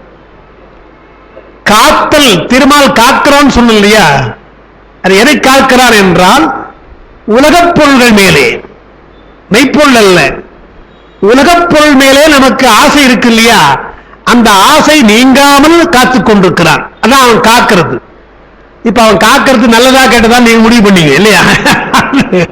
நமக்கு இருக்கின்ற பொருள்களிலே ஆசை நீங்காமல் அப்படியே காத்துக் கொண்டிருக்கிறாய், அது நீங்காது. ஆனால் மாறாக ருத்ரன் என்ன செய்கிறான்? அவன் தாமத குணம் ஒரு பொருள் மேலே அவன் என்ன பண்றான், திருமால் ஆசை நீங்காமல் வைத்துக் கொண்டிருக்கிறான். நான் உங்களை கேட்கிறேன், ஒரு பொருள் மேல ஆசை நீங்காம இருக்கா? நமக்கு முதல்ல இருக்கும். எந்த பொருள் மேலும் நமக்கு ஆசை நீங்காமல் கிடையாது. நாம பெத்த பிள்ளைகளா இருந்தவரும் சொல்றேன், அது முதல்ல சொன்னாலே போதும் இல்லையா? குழந்தை தூக்கிலாம் வளர்த்து ஆசையோட வளர்த்து கருது என்ன நமக்கு தெரியும் இல்லையா? எனவே நமக்கு பிறந்த குழந்தைகளா இருந்தாலும் கூட அவர்கள் மேல் நமக்கு ஆசை நீங்கிவிடும். அதே போல அவர்களுக்கு நம்மேல் ஆசை நீங்கிவிடும். அதையும் பார்க்கும். அப்போ இது மாதிரி நெருக்கமான அந்த அன்பு உறவே நீங்குகிறது என்றால் பொருள்கள் மேல் இருக்கின்ற ஆசை நிச்சயமாக நீங்கும். அதை எப்படி சொல்லியிருக்கிறார்கள் பெரியவர்கள் என்றால், பழக பழக பாலும் பிடிக்கும். நாங்கள் இல்லையா சார், பாலும் பால் எவ்வளவு குழந்தைகள் சாப்பிடுறோம், பால் வேண்டாம்னு சொல்ல முடியாது. என் பேரே பாலாவது வச்சிட்டாங்க இல்லையா என்றால் பால் புளிக்குமா? பழக பழக புளிக்கும் என்றால் சுவையான பொருளாக இருக்கின்ற அதுவே புளிக்கும் என்றால் நம்முடைய குணம் என்ன? பழக பழக நமக்கு வெறுப்புத்தான் வரும். இந்த வெறுப்பை தந்தால் நல்லதுன்றாங்க. அதைத்தான் பெருமான் செய்யறானா. ருத்ரன் செய்யறது அதுதான். ருத்ரன் தாமத குணம் என்றால் பொருள்கள் மேலே பிரவிருத்தி, மேலும் மேலும் ஆசை விரிவடையாமல் அவன் ஆசை அப்படியே காப்பாற்றிருக்கிறான். ஆசை நீங்காமல் இருக்குது, அது அவனுடைய செயல். ஆசை விரிவடைய வேண்டும் என்றால் வேறு ஒரு பெருமான் வேண்டும். ஆனால் ருத்ரன் என்ன பண்றான்? விரிவடையாமல் செய்கிறான் என்றால் ஒரு பொருள் மேலே முதல்ல வைக்கின்ற ஆசை காலப்போக்கிலே கொஞ்சம் கொஞ்சமாக மாறுகிறது. அப்ப ருத்ரன் செய்வது இருக்கிறதே அது உயர்ந்த தொழில். தாமத குணத்தினாலே உலகத்திலே பற்று நீங்குவது. எப்படி நமக்கு பற்று நீங்குது பார்க்கிறோம், எப்படி நீங்க முடியும்? அற்றது பற்றுன்னு உற்றது வீடுன்னு ஆழ்வார்கள் பாடுறாங்க. பற்றது பற்றத்தான் பற்று பாடுறோமே, எப்படி நமக்கு பற்று நீங்குது என்றால் பார்க்கலாம். குழந்தையிலே இருந்த பொழுது இருந்த ஒரு பற்று இப்போது நமக்கு இல்லை. காலப்போக்கிலே எல்லாவற்றிலும் நமக்கு ஒரு பற்று இருந்தது. வயது ஆக ஆக அந்த வயதுக்கு ஏற்றாற் போல அந்த பற்றுகள் நமக்கு நீங்குகின்றன என்று பார்க்கணும் இல்லையா? அதற்கு ருத்ரன் காரணம் என்று பார்க்கணும். அதுதான் இங்க சொல்றார் அரண். அரண் என்றால் அழிப்பவன். பெருமானுக்கு நாம் ஏன் அரண் என்று பெயர் வைத்திருக்கிறோம் என்றால் ஆசைகள் அதிகமாக வளராமல் அதை அழிக்கின்றவன் என்றுதான் அதுக்கு அர்த்தம். சரி, முதல் 2 அடிகள் ஆசிரிய வணக்கம், பின் 2 அடிகள் நூற்பெயர் காரணம் அப்பா இருக்காங்க. நம்பி மதிப்புனை அரணடி நாள்தோறும் சிந்தை செய்து ஆகமம் செப்பலுற்றேன். இந்த திருமந்திரம் என்பது ஆகமம். அதை பெருமானுடைய திருவடியை எண்ணி நான் செய்தேன் என்று சொல்றார். ஆகமம் என்றால் தந்திரம். இந்த சிந்தை செய்து என்பதற்கு அங்க எழுதியிருக்கிறேன், சிவாகம பொருளை மொழிபெயர்க்காது, அப்படியே மொழிபெயர்க்கல, தெளிந்த பொருள்கள் எல்லாம் திரட்டி நான் எழுதியிருக்கிறேன், திரட்டித்தான் செய்திருக்கிறேன் என்று சொல்றார். அதுக்கு முன்ன ஒரு செய்தி இங்க, சென்னியில் வைத்தல், சிந்தையில் வைத்தல், போற்றி செய்தல் என்று 3 இருக்குல்ல. அதுல பாட்டை பார்த்தீங்கன்னா போற்றி செய்தல் இருக்குது, சிந்தை செய்தல் இருக்குது, தலைமையேற்கொண்டு என்றால் சென்னியில் வைத்தல். சென்னினா தலைவர். சென்னியில் வைத்தல், சிந்தையில் வைத்தல், போற்றி செய்தல் என்று 3 இருக்குது. அந்த 3க்கு சிவப்பிரகாசத்தை ஒரு மேற்கோள் நான் காட்டியிருக்கிறேன். சிவப்பிரகாசம் எழுதியவர் உமாவதி சிவம். அவர் எழுதுகிறார், நீங்களரும் பவத்தொடர்ச்சி நீங்க மன்றுள் நின்று இமையோர் துதி செய்ய நிறுத்தம் செய்யும் பூங்கமல மலர்த்தாள்கள் சிரத்தின் மேலும் புந்தியினும் உற வணங்கி போற்றல் செய்வாம். மந்திலே ஆடுகின்ற பெருமானுடைய திருவடியை நான் எண்ணுகின்றேன். அதை என்ன செய்கிறேன் என்றால், பூங்கமல மலர்த்தாள்கள், தாமரை போன்ற மலர்த்தாள்கள் மந்திலே ஆடுகின்ற நடராஜ பெருமானுடைய திருவடிகள், அதை சிரத்தின் மேலும் புந்தியிலும் என்று எழுதுகிறார். சிரம் என்பது நம்முடைய தலை, புந்தி என்பது சிந்தை அல்லது அறிவு. அறிவிலே அதை நான் வைத்திருக்கிறேன், தலைமையிலே வைத்திருக்கிறேன் என்று சொன்னார். நம்முடைய சைவத்தில் பெருமானுக்கு சொல்லுகிற பொழுது உருவத்திருமேனி, அருவுருவத்திருமேனி, அருவத்திருமேனி என்று 3ஆ சொல்றோம். இந்த 3ல இப்ப நாம் எடுத்துக்கொள்ள வேண்டியது, உருவத்திருமேனி என்றால் சகலத்திருமேனின்னு வாங்க, அது சகலம் என்பார்கள் வடமொழியில். உருவத்திருமேனி, சகலத்திருமேனி. அருவத்திருமேனி நிஷ்கள திருமேனி என்பார்கள். அது உருவு கிடையாது. அப்ப பெருமான் உருவமாக இருக்கிறான், அருவமாக இருக்கிறான். நடராஜ பெருமானை போய் நாம் பார்க்கிறோம் என்றால் உருவமா இருக்கிறான். அப்போ அவனுடைய திருவடியை நாம் வணங்குகிற பொழுது திருவடி நல்லா தெரியுது இல்லையா? திருவடி தெரிகிறது. அதெல்லாம் உண்மை எனக்கு உண்மை சொல்றார். நீங்க திருவடி என்று பார்க்காதீங்க, அதெல்லாம் அது மந்திர எழுத்து என்று சொல்ல போகிறார். அதே சமயத்தில் ஒவ்வொரு திருவடிக்கும் ஒரு அர்த்தம் உண்டு. ஊன்றிய திருப்பதி என்றால் அது மறைப்பு, தூக்கிய திருவடி என்றால் அது அருளல் என்று அப்படி பார்க்கணும். அதான் தரிசனம். தில்லை தரிசனம் என்றால் தில்லை தரிசிக்க முத்தி, தரிசிக்க முத்தின்னா நான் நாள்தோறும் போய் பார்த்தாச்சுங்க, பல முறை பார்த்துட்டுமே முத்தி வரகாலமே நான் நினைச்சா இந்த தரிசனம் அல்ல இல்லையா? தில்லையை எப்படி தரிசிக்க வேண்டும் என்று உண்மை விளக்கம் போன்ற நூல்கள்லாம் நமக்கு சொல்லுகின்றன. எனவே அதெல்லாம் ஒரு புறம் இருக்கட்டும். உருவமாக பார்க்கிற பொழுது அவருடைய திருவடி இருக்கு இல்லையா? அந்த திருவடியை நம்முடைய சென்னியிலே வருவதாக எண்ண வேண்டும். உருவத்தில் அப்படி எண்ணுகிறோம், அது பாவனை தான். பாவனை எண்ணுகிற பொழுது உருவத்திருமேனியை திருவடி என்னுடைய தலைமையில் இருக்கிறது என்று முதல்ல எண்ணணும். அது சென்னியில் வைத்தல். அதற்கு பின்னால் சிந்தையில் வைத்தல் என்று சொன்னால் அதே கண்ணை மூடிக்கொண்டு அதே திருவடி என்னுடைய நெஞ்சத்திலே இருக்கிறது என்று நாம் எண்ண வேண்டும். திருவடி என்பது அருள் தானே. எனவே அருள் அவருடைய ஞானமும் அகிரையும் இச்சையும் என்னுடைய உள்ளத்திலே வருகின்றது என்று தியானிப்பதற்கல்லவா, அதுதான் அந்த சிந்தையிலே வைத்தல் என்று. அப்போ பெருமானை பார்க்கிற பொழுது கண்கள் கொண்டு பார்க்க வேண்டுங்க. அங்க சென்னைக்கு எங்க எல்லா இடத்திலும் தான். அதனாலதான் சுந்தர பெருமானை தரிசனம் செய்கிற பொழுது 5 பேர் அறிவும் கண்களே கொண்டார். அது கண்ணை மூடிக்கல, அங்க போய் இல்லையா, அங்க போய் தியானம் பண்ணல. அது அருமையான வாய்ப்பு இருக்கு இல்லையா? அப்ப பெருமானை அப்படியே பார்க்கிறார். 5 பேரறிவும் கண்களே கொண்ட அந்த உருவத்தை எல்லாம் பார்த்து பின்னால் தனியாக கொடிமரத்தில் உட்கார்ந்து தியானிச்சிருப்பார் இல்லையா? எனவே நாம் என்ன பண்றோம்? சரீரத்தில் போய் அங்க போய் கண்ண முடியும் இல்லையா? அங்க போய் கண்ண மூடுகிறார். அங்கே நாம் நன்றாக பெருமானை எல்லாம் பார்க்கணும். தியானம் என்பதற்கு தான் நமக்கு கொடிமரம் வைத்திருக்கிறார்கள். எனவே சென்னியிலே வைத்தல் என்பது உருவத்திருமேனிக்கு, சிந்தையிலே வைத்தல் என்பதற்கு அருவத்திருமேனிக்கு. எனவே சென்னியிலும் சிந்தையிலும் என்று அதைத்தான் இங்க சொல்றார். அதே போல குருவை எண்ண வேண்டும். குருவனுடைய வடிவத்தை எண்ணுகிற பொழுது அவருடைய வடிவம் என்னுடைய திருவடிகள் எல்லாம் என் தலைமையிலே. அருணந்த சிவம் நெய்கண்டாரை பற்றி சொல்லுகிற பொழுது என்னை பவத்தில் சேரா வகை எடுத்து அவளை இடையறி என் சென்னி மேல் வைத்து என்று சொல்லுகிறார். திருவடியை என்னுடைய சென்னி மேலே வைத்திருக்கிறார் என்று பாடுகிறார். எனவே அதுல சிந்தையிலே வைத்தல் என்பது தியானம், சென்னியிலே வைத்தல் என்பது நேரடியாக தரிசனம் என்று நான் வைத்துக் கொள்ளணும். அதுதான் அவர் சொன்னேன். அதுக்கு உதாரணம் சொல்ல வருங்க. வஸ்து அவங்க உரை எழுதுறாங்க. அந்த பாடு சிவபிரகாசத்திற்கு பழைய உரை, மதுரை சிவபிரகாசர் உரை. வஸ்து ஒன்றாயிருக்க சிறப்பின் மேலும் புந்தியினும் என்று இருவகையானது ஏது என்றால், வஸ்து என்றால் பொருள் ஒன்றுதானே. ஒன்று சிந்தையில வைக்கணும் அல்லது தலையில வைக்கணும். தலையிலும் வைக்கிறேன் சிந்தையில வைக்கிறேன் என்று சொன்னால் அது பொருந்தலையே. வஸ்து ஒன்றுதானே, பொருள் ஒன்றுதானே என்று கேட்டு அதுக்கு விளக்கம் சொல்லுகிற பொழுது தீக்கையில் உண்டான சகலத்தையும் தீட்சை செய்கிற பொழுது பெருமானுடைய வடிவத்தை நாம் எண்ணுகிறோம் அல்லவா? எனவே அது சகலம் உருவத்திருமேனியும் தியானத்தில் உண்டான நிஷ்களம், தியானத்திலே வருகிற போது நிஷ்களமாக இருக்கும் என அறியே என்று அவர் எழுதுகிறார். அதுதான் நம்ம செய்யணும். அப்ப வழிபாடு என்கிற பொழுது பெருமானை வணங்கினால் கோயிலுக்கு சென்றால் சந்நிதியிலே போய் நாம் பெருமானை தரிசிக்கிறோம். அது சென்னியிலே படுவது போல நாம் தரிசிக்கிறோம் அல்லது முழுமையாக விழிகளாலே பார்க்கிறோம். அப்படியே அதை வாங்கி கொண்டு வந்து அங்கே தியானிக்கிறோம் என்று சென்னியிலே செய்வதும் சிந்தையிலே செய்வதுமாக வணக்கம் இருக்கிறது என்றார்.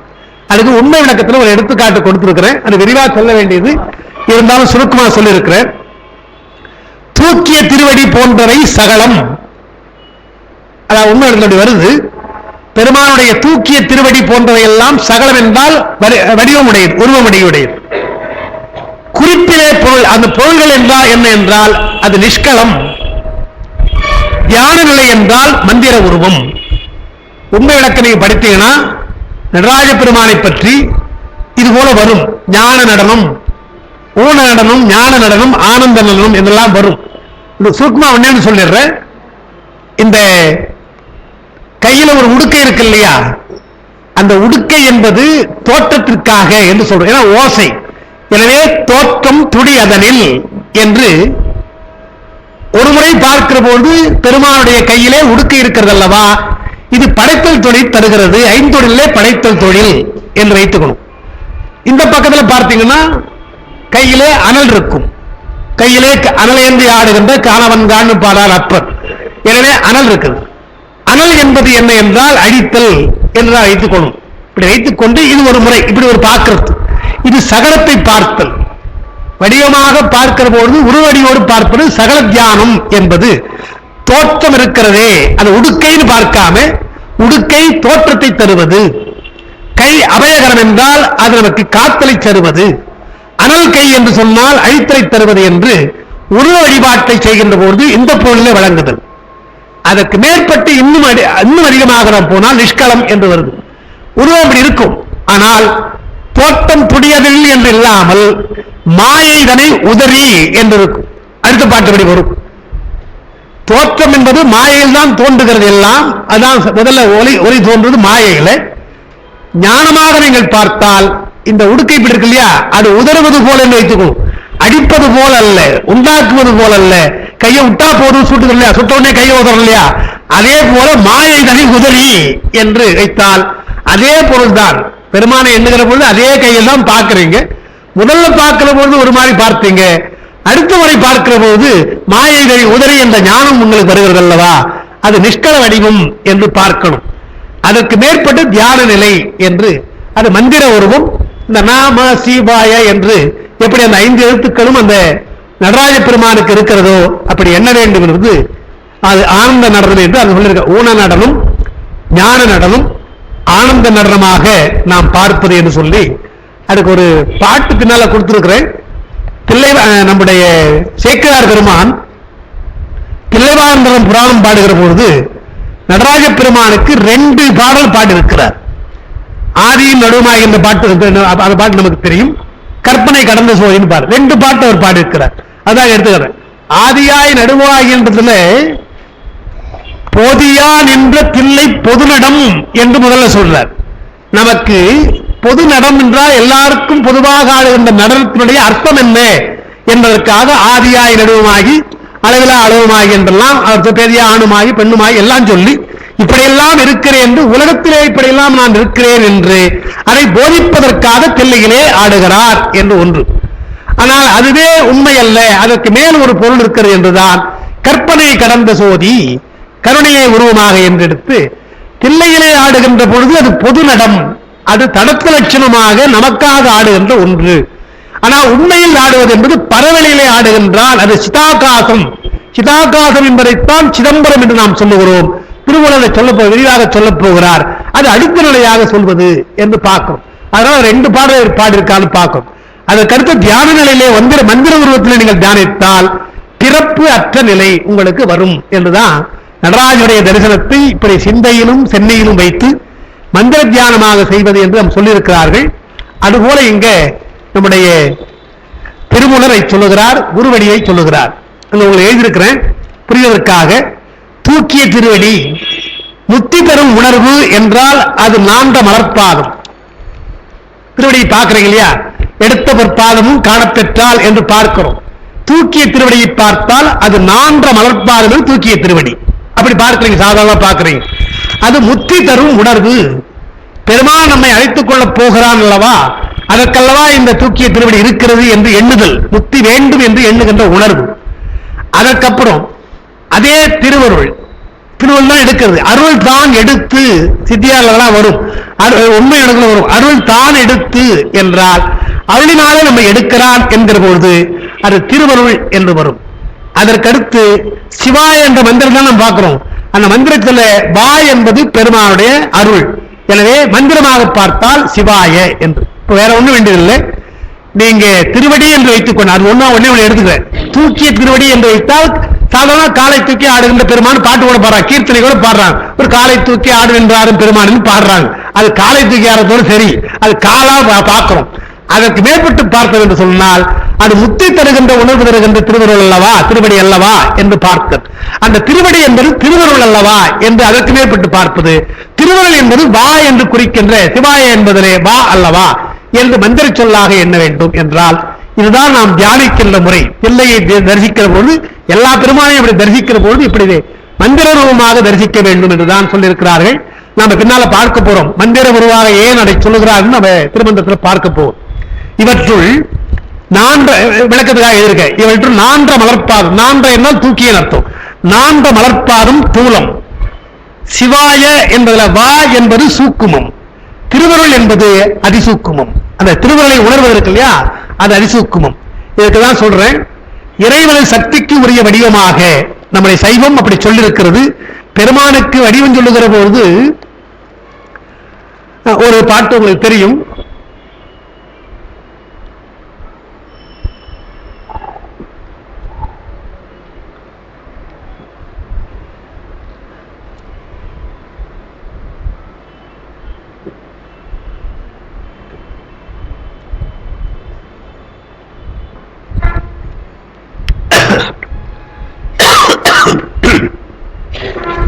அப்பர் பெருமான் பாடுற பொழுது சிவனின் நாமம் தனக்கே உடைய செம்மேனியம்மான் என்று வரும்.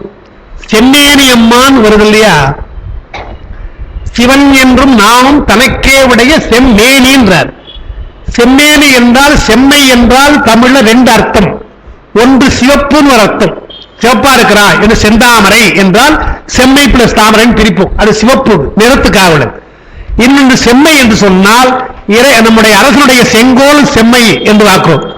அங்க செம்மைனா சிவப்பு அர்த்தம் கிடையாது, அது நேர்மையாக இருக்கிறது, எல்லா மக்களும் நன்றாக வாழும்படியாக செங்கோல் செலுத்துகிறான். வல்வினை வளைத்த கோலை நிமிர்த்தி செங்கோல் ஆக்கியது சிவப்பதிகாரத்தில் வருது இல்லையா. எனவே செங்கோல் என்பது வேறு. செங்கோல் நமக்கு திருவள்ளுவர் செங்கோலை பற்றி செங்கோன்மை என்றே எழுதுகிறார். எனவே அது நேர்மையை காட்டுவது. இப்ப அதே செம்மை அங்க வைத்துக் கொள்ளுங்க. சிவனிலும் நாம் தனக்கே உடைய செம்மேனியம்மான் என்கிற பொழுது சிவப்பு இருக்குது, பெருமான சிவப்பா இருக்கான் ஒரு கருத்து. அவர் கருப்பா இருந்தாலும் சிவப்பா இருந்தாலும் நமக்கு இல்லையா, அவர் சிவப்பா இருக்கலாம், அவங்க வைத்துக் கொண்டு இருக்கட்டும், சிவப்பா இருக்கட்டும். சிவன் எனவே சிவன் என்று பெயர் என்று சிவப்பு சொல்றோம். அதை விட அவருக்கு நம்முடைய அப்பருக்கு என்ன கருத்து என்றால், மேனி என்றால் உடம்புன்னு அர்த்தம். நமக்கு இருக்கிற உடம்பெல்லாம் திருமேனி அல்ல, கருமேனி. நமக்கு தெரியும் கருவிலே வருகின்ற மேனி. ஆனால் பெருமாளுடைய மேனி இருக்கிறது கருவிலே வராத மேனி என்பதை காட்டுவதற்காகத்தான் செம்மேனி என்கிறார். செம்மை உடைய மேனி அருள் மேனிய வந்து அவளை எடுப்பதெல்லாம் அருள் திருவாக சக்தியால எடுப்பதாலே அவருடைய மேனி எல்லாம் அருள் திருமேனி என்றுதான் அவர் சொல்றார். அந்த வகையில் சிவப்புன்னு ஒரு அர்த்தம் வைத்துக் கொண்டாலும் செம்மேனி என்பதற்கு அவன் அருளால் வந்த ஒரு வடிவம் என்றுதான் வைத்துக்கணும். அடுத்தா இங்க நாம சொல்றோம், இறைவனுக்கு எது வடிவம் என்றால், பெருமானுக்கு வடிவம் எது உரிய வடிவமாக என்றால், இறைவனின் சக்தி தான் நமக்கு உதவுகிறது. எனவே சக்தி தான் வடிவமாக வருகிறது. இப்ப முதல்ல மந்திரம் இருக்கு இல்லையா, அந்த மந்திரம் தூல வடிவம், மந்திரம் தூல வடிவம். அப்புறம் பெருமானுடைய சக்தி எங்கே பதிகிறது, நம்முடைய ஆன்மாவிலே படுகிறது. உயிருக்கு உயிரா இருக்கிறான்னு சொல்றோம் இல்லையா. எனவே ஆன்மா என்பது சூக்கும வடிவம். அதற்கு மேற்பட்டு இறை அருள், அவளுடைய அருளே இருக்கு இல்லையா, அது அதிசூக்கும வடிவம் என்று மூன்று வடிவங்களாக நாம் கொள்ள வேண்டும். பெருமாளுடைய சக்தி பதிகின்றது வைத்து சொற்களிலே படிந்தால் மந்திரமாக இருந்தால் அது தூல வடிவம், ஆன்மாக்களிலே படிந்தால் அது சூக்கும வடிவம். பெருமானுடைய திருவுருளாகவே அவன் திருமேனி தோன்றுகிறது என்று சொன்னால், ஞான சம்பந்தருக்கெல்லாம் பெருமான் தன்னுடைய அருளால் தோன்றினான், அது அதிசூக்கும வடிவம். அதனால்தான் சிவபாதியில் இருக்கிறது தெரியல, ஞான சம்பந்தருக்கு மட்டும் தெரிஞ்சது என்று பார்க்கிறேன். திருவாய்மூருக்கு போன போது அப்பருக்கு தெரியவில்லை, ஞான சம்பந்தருக்கு தெரியும் பார்க்கிறோம் இல்லையா. எனவே அதெல்லாம் அருள் திருவேலி என்று நாம் கொள்ள வேண்டும். அதுதான் இங்க சொல்றேன், உண்மை இடத்துலதான் வருகின்றது. பறை இடமா நின்று மிகு பஞ்சாக்கரத்தால் ஒரு பாட்டு. பறை என்றால் பராசக்தியின் அர்த்தம். பராசக்தியை இடமாக கொண்டிருக்கிறார் என்று சொன்னால் அது அதிசூக்கும வடிவம், அதிசூக்குமம்.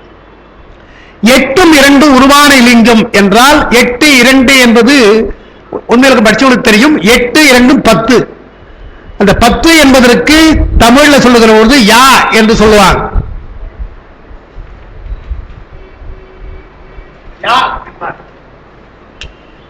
யா என்ற எழுத்து ஆன்மாவை குறிப்பது. இது 10 என்ற எண்ணிக்கை உள்ளது. தமிழ்ல ஆ என்றால் 8, ஊ என்றால் 2, 8 2 சேர்த்தா 10. அதனால்தான் 8 2 மரியேனையே பட்டி மண்டபம் ஏற்றினை ஏற்றினை என்று மாணிக்கவாசகர் பாடுறார். அந்த 8 2 ரொம்ப நயமா அவர் பாடுகிறார். 8 2 என்றால் 8 2 கூட்டி சொல்லு, முதல்ல எண் எண்ணாக சொன்னா எண்ணிக்கை. 8 2 10 எனக்கு தெரியாது என்றார். மாணிக்கவாசகர் கேட்டா 8 2 கூட்ட தெரியாது எனக்கு என்றார். 8 2 அறியேன் என்று சொன்னார்.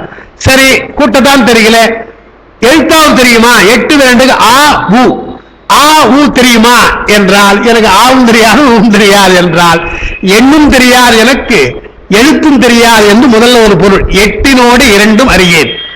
அதுக்கப்புறம் ஆ ஊ என்றால் பிரணவம். ஓங்காரத்தை பிரிக்கிற பொழுது வியஷ்டியா பிரித்தால் அது பிரிநிலையாக பிரித்தோம் என்று சொன்னால், வகையாப்படுத்தினால் ஆ ஊ மா. எனவே ஆ ஊ என்பது பிரணவம் என்று எனக்கு தெரியாது, பிரணவ மந்திரம் எனக்கு தெரியாது, ஓம் என்ற பிரணவ பொருள் எனக்கு தெரியாது என்று ஒன்று. அதற்கு பின்னால் 8 2 10 என்று வைத்துக் கொண்டால், யா ஆன்மா என்னையும் தெரியாது, நானும் என்னையும் தெரியாது என்று 8 2 அறியேனே என்று சொன்னால், ஆன்மா என்னை யார், நான் யார், உள்ளமாறு ஞானங்களான்னு சொல்றாள் இல்லையா? எனவே நான் யார் என்று எனக்கு தெரியாது, 8 2 10 என்று தெரியாது, எழுத்து தெரியாது, பிரணவம் தெரியாது என்று அவர் சொல்லுகிறார்னு பார்க்கிறோம். எனவே யா என்பது ஆன்மாவை குறிப்பது, 10 என்ற எண்ணிக்கையில் ஆன்மாவை குறிப்பது. யா என்பது சிவாயில யா வருது இல்லையா, அது ஆன்மா. எனவே சொல்லார் 8 2 உருவான இலிங்கம் என்றால் ஆன்மாவுக்குள்ளே பெருமான் இருக்கின்றான். முதல்ல சொன்னது பறையிடமா நின்று என்றால் பராசக்தி இடமாக நிற்பது அதிசூக்குமம், ஆன்மாவில் நிற்பது சூக்குமம். அதற்கு அடுத்துதான் ஆடும்படி கே நல் அம்பலத்தான் என்று நாடும் திருவடியே நகரம் ஒரு பாட்டு உண்டு, அது அங்க அப்படியே எழுதியிருக்கிறேன். அது அடுத்து எழுது தூலம் திருவடி நகரம். இனிமேற்பட்டு நான் நடராஜ பெருமானை பார்த்தால், நம்ம உண்மை எனக்கு நடத்தல சுருக்கமாக சொல்லி இருக்கிறேன், உண்மை எனக்கு படித்த பின்னாலும் நடராஜ பெருமானை பார்க்கிற போது நம்முடைய பார்வை வேறா இருக்கும். திருவடி என்று சொன்னால் அது நா மாதிரி தெரியும், வயிறு என்றால் மா, தோல் என்றால் சிகரம், முகம் என்றால் வா, முடி என்றால் யா. இப்படி நம சிவாய என்ற அந்த மந்திரமாக அவன் இருக்கிறான் என்று உண்மை சொல்லி, சிவாய நம என்று அப்படி எடுக்கிற பொழுது துடி என்றால் சி, வீசுகரம் வா, அபயகரம் யா, அங்கி என்றால் நெருப்பு அது நா, முயலகன் விரிச்சிட்டு கால அது மா, அது தூலம் என்று தூல வடிவாக என்று நடராஜ பெருமானை பற்றி சூக்குவமாக அதிசூக்குவமாக தூலமாக இப்படி உணர வேண்டும் என்று உண்மை விளக்கத்தில் விரிவாக இருக்கிறது. அதை நான் இப்ப சொல்ற சென்னையிலும் சிந்தையிலும் என்று சொல்வதனால தரிசனம் எப்படி இருக்க வேண்டும் என்பதற்காக சொல்ல வேண்டியதா இருக்கு. மந்திர தியானமும் நமக்கு சிறந்தது என்று பார்க்கும். அதோட அந்த பாடல் முடிகிறது. முதல் பாட்டு, நந்தி இணையடி நான் தலைமையேற்கொண்டு புந்தியினுள்ளே புகப்பெய்து. பெரியவர்கள் காலில் நாமெல்லாம் விழறோம்னா அதான் அர்த்தம். பெரியவருடைய திருவடிகளை நாம் வணங்குதல் என்று சொன்னால் அவர்களை சென்னையிலும் சிந்தையில் நாம் வைத்திருக்கிறோம் என்று சொல்லி, நாள்தோறும் எழுந்து பெற்றோர்கள் காலில் தான் முதல்ல விழ வேண்டும் என்று விதிக்கப்பட்டிருக்கிறது. அது யாரும் பண்றதில்லை, நானும் பண்ணது கிடையாது. தேவையான போது பொங்கலும் போது காலையிலிருந்து காசு கேட்கணும் தவிர, நாள்தோறும் எழுந்து முதல்ல அன்னையும் பிதாவும் முன்னேறி வீட்டிலே இருக்கிறாங்களே அம்மா அப்பா நீங்க இருங்க நான் காலையில் விடுறேன்னு சொல்லணும். அப்படி விடுறது கிடையாது. இப்ப சினிமாவில் கிண்டல் பண்ண ஆரம்பிச்சாங்களா இல்லையா, ஆட்டோ ஓட்டுறவன் காலையில பிரமாதமா அம்மா உங்களை மாதிரி உண்டா, அப்பா உங்களை மாதிரி உண்டா என்று அப்படி காலையில் விடலாம். சாயங்காலம் வரும்போது என்ன பண்றது வேடிக்கை காண்பிக்கிறேன் இல்லையா. அது போல பெற்றோர்களை இப்ப வணங்காட்டோட பரவாயில்ல, இந்த மாதிரி தொல்லை செல்லா இருந்தா போதும். ஆனால் நமக்கெல்லாம் பெரியவர்கள் சொல்லியிருக்கிறார்கள், முதல் தெய்வமாக அன்னையும் பிதாவுங்க. ஒரு விஷயம் சொல்லிடுறேன், உண்மையிலேயே அன்னையையும் தந்தையையும் உண்மையாக தெய்வமாக எண்ணினால் அவர்கள் வாழ்விலே எந்த குறையும் கிடையாது. அது அடிப்படை. நாம் அதை மிஸ் பண்ணுவோம், நம்ம வேணா நமக்கு கிடையாது இல்லையா, நல்வினை நமக்கு இல்லை ஒழுங்கா இருக்கிறதுக்காக நாம் பெற்றோர்களை மதிக்கல. நீங்க பார்க்கலாம், சாதாரண நீங்க பார்த்தீங்கன்னா இப்ப எம்ஜிஆர் இருந்தார் இல்லையா, அவருக்கு அம்மா மேல அவ்வளவு பற்று. ஏன்னா அம்மா தான் வளர்த்திருக்காங்க, தாய் தான் முதல்ல, கடவுளை கூட நம்புறது கிடையாது. அவருடைய வீட்டுல பார்த்தா தாய் படம் தான் நமக்கு முதல்ல இருக்கும். நாம இன்னைக்கு எப்படி வைத்திருக்கோம் என்கிறத நம்ம எண்ணி பார்த்தோம், யோசிக்க வேண்டியதா இருக்கு இல்லையா. அதுபோல் அன்னையை எண்ணுகின்றவர்கள் வணங்குகின்றவர்கள் தந்தையை வணங்குகின்றவர்கள் சோலை போனதில்லை என்று நமக்கு வரலாறு. அதனாலதான் அவங்க பெரியவர் சொன்னாங்க. எனவே இனிமேற்பட்டாவது நம்ம மற்ற குழந்தைகளுக்கு சொல்லணும் இல்லையா, நம்ம அப்பா அம்மா பார்த்து வணங்காட்டா கூட நம்முடைய குழந்தைகளுக்கு சொல்லி அவருடைய குழந்தை நலத்திற்காக தந்தை தாயை வைத்திருக்காங்க, பெரியவெல்லாம் வைத்திருக்காங்க, நாள்தோறும் வணங்க வேணும் வைத்திருக்காங்க. அந்த மரபெல்லாம் இப்பொழுது போய்விட்டு, அதனால நந்தி இணையடி நான் தலைமையேற்கொண்டு புந்தியின் உள்ளே புகப்பெய்து போற்றி செய் நந்தி மதிபுனை அரணடி நாள்தோறும் சிந்தை செய்து ஆகமம் செப்பலுற்றேன் என்று ஒரு ஆகமத்தை சொல்வதற்கு எவ்வளவு வணங்கி சொல்லுகிறாரு பாருங்க. குருவை நான் அவர் பெருமானை நான் வணங்குகிறேன் சிந்தையிலே, குருவை நான் சென்னியாக கொண்டு வணங்குகிறேன் என்றெல்லாம் சொல்லி, அவருடைய என்னுடைய ஆற்றலினாலே நான் சொல்லவில்லை, எல்லாம் பெருமானுடைய திருவருள் குருவருள். திருவருள் என்றால் அது பெருமானுடையது, குருவருள் குரு தருவது என்று அந்த திருவருளும் குருவருளும் துணையாகத்தான் அவர் பாடுகிறார் என்று பார்க்கிறோம். அதற்கு அடுத்த பாடல், செப்பும் சிவாகமம் என்னும் அப்பேர் பெற்றும் அப்படி நல்கும் அருள்நந்தி தாழ் பெற்று தப்பிலாமன்றில் தனிக்கூத்து கண்டபின் ஒப்பில் ஒரு கோடி யுகம் இருந்தேனே என்று வருது. ஒரு செய்தி எழுதணும்னு நினைச்சேன், எழுதல. சரி சரி. செப்பும் சிவாகமம் என்னும் பெயர் பெற்றுள்ளார். பெருமானிடத்தில் என்ன பெற்றார் என்றால் சைவாகம நூலை பெற்றேன்றார். சிவாகம நூலை நான் பெற்றிருக்கிறேன் என்று அதை பெயரை சொல்லிட்டார். சிவாகமம் பெயர் பெற்றேன். அப்படி நல்கும் அருள் நந்தி, நந்தியம் பெருமான் அவர் மூலமாக நான் அந்த குரு மூலமாக அதை பெற்று அவருடைய திருவடியும் பெற்று அந்த முதல்ல அந்த சிவாகமத்தினுடைய பொருளை உணர்வது குருவினுடைய அருளாலே. எனவே அந்த இடத்துல அப்படி நல்கும் அருள் என்றால் அவருடைய அருளாலே சிவாகம பொருளை எல்லாம் நந்தியம் பெருமான் எனக்கு விளக்கினான் என்ற அர்த்தம். விளக்கி அதன் தாழ் பெற்று தப்பிலாமன்றில் தனி கூத்து கண்டபின் என்று வருது. சிவாகமத்தை எல்லாம் படித்தால் என்ன நினைவு வரும் என்றால் பெருமானை வணங்க வேண்டும் என்ற எண்ணம் வரும். ரெண்டு எடுத்துக்காட்டு சொல்லலாம். திருமூலர் சிவாகமங்களை எல்லாம் கைலை தாழ்வரையிலே படித்தவர், கைலாயத்தில் படித்தவர். படித்து முடித்த பின்னால் அவருக்கு என்ன எண்ணம் வந்திருக்கிறது? தில்லையிலே சென்று தரிசனம் செய்ய வேண்டும் என்ற எண்ணம் வந்திருக்கிறது. அதாவது தப்பிலா மன்றில் தனிக்கூத்து, பெருமான ஆடுகின்ற அந்த நடனம் தனிக்கூத்து என்று சொல்றார். அது தமிழ்நாட்டிற்கே உரிய ஒன்றல்லவா என்று கைலாயத்திலே சிவாகமங்களை பெற்ற நந்தியிடத்திலே பெற்ற நம்முடைய திருமூலர் தில்லைக்கு வந்து பெருமானை தரிசிக்க வேண்டும் என்று வருகிறார். அதே சமயத்திலே பொதியிலே இருக்கின்ற அகத்தியரையும் பார்க்க வேண்டும் என்று வருகிறார்.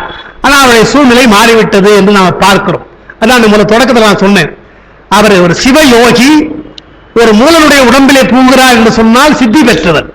என்ன செய்திருக்கலாம்? கைலாயத்திலிருந்து நேராக அப்படியே வான்வழியாக தில்லைக்கு இறங்கி இருக்கலாம். அது அப்படி என்னல, யோக நிலையிலே நாம் மேலே பறந்து போகக்கூடாது. ஏன்னா ஏற்கனவே ராமன் பறந்து போய் தான் கெட்டான் இல்லையா? அவன் பறந்து போறவன் அது போதாதுன்னா அங்கிருந்து எடுத்து வச்சுக்கலாம் பார்த்தான் இல்லையா? அது நமக்கு நிறைய பாட்டு இருக்கு திருமுறையில. ஓட்டுகின்ற அந்த சாரதி சொல்றான், அந்த புஷ்ப விமானத்தை ஓட்டுறானே அந்த சாரதி சொல்றான், ஐயா இது வலம் வருவதற்குத்தான் நாம் வந்தமே தவிர எடுத்துக்கொண்டு போக வரவில்லை என்று அந்த தேர் பாகம் சொல்லுகிறான். நீங்க இங்க கூட சொல்லிருக்க ஞாபகம், நம்ம வகுப்புல சொல்லிருக்க, ராவணன் இந்த கைலாயத்தை எடுத்ததை பற்றிய திருமுறையில் நீங்க பார்த்தீங்கன்னா பல வகையா இருக்கும். அதை ஒரு தொகுதியாக எழுதலாம். நினைக்கிறது சொல்லும் போது நினைக்கிறது அப்புறம் மறந்து போது இருக்கிற நேரம் இல்லை. எப்படியெல்லாம் இந்த திருமுறையில் பாடி இருக்காங்க. என்ன சொல்றாருன்னா, அப்புறம் அதை பாடுறார், தகால வார்த்தையை சொல்லி திட்டுகிறான். யார பாகன திட்டுறாராம், தகால வார்த்தையை சொல்லி திட்டுகிறான் என்று அப்புறம் பாடுறார். அப்ப அவன் என்ன சிவபூஜை பண்றான் அர்த்தம் இல்லையா? சிவபூஜை பண்ணா ஒழுக்கமுடையவருக்கு ஒல்லாவே தீய வழுக்கையும் வாயார் சொல்றார். ஆனா பாகனை அப்படி திட்டுறான், ஏன்னா நல்லது சொல்லுகிறான், திட்டுறான். அதுக்கப்புறம் கடுமையான வார்த்தைகளை சொல்லி அந்த மலையை எடுக்கிறான் என்றெல்லாம் வருகின்றது. அதனால்தான் பெருமாள் அதை தண்டிக்கிறார் என்று பார்க்கிறோம். அதனால திருமணம் என்ன செய்கிறார்? பறந்து நாம் போகக்கூடாது என்று முறையாக தலையாத்திரை முறையாக நடந்து வருகிறார். திருக்கேதாரம் முறை சொல்லலையா? ஸ்ரீசைலம் முதலாக வந்து காஞ்சிபுரம் எல்லாம் வருகிறார், தில்லைக்கு வருகிறார். அப்புறமும் போக வேண்டிய திருவாரூரில் ஒரு தடை செய்கிறதுன்னு பார்க்கும். அதை சொல்றார், தப்பிலாமன்றில் தனிக்கூத்து காண்பதற்காக இங்கே வருகிறார். அந்த தனிக்கூத்து என்பதற்கு ஒப்பில்லா நடனம். அதற்கு அந்த கூத்துக்கு என்ன அர்த்தம் திருமந்திரத்தில் பின்னால படிக்க போறோம். தில்லைக்கூத்து எப்படியெல்லாம் எத்தனை வகையாக இருக்கிறது என்று விரிவாக நாம் படிக்க போறோம், அதை பார்க்கிற போது. அதனால ஒப்பில்லாத ஒரு நடனம் என்று சொல்லுகிறார். நடனம் என்று சொன்னாலே என்ன அர்த்தம் என்று மட்டும் தெரிஞ்சுங்க. தெரிஞ்சுன்னா அப்ப தெரியாம உங்களுக்கு நினைவுபடுத்துற.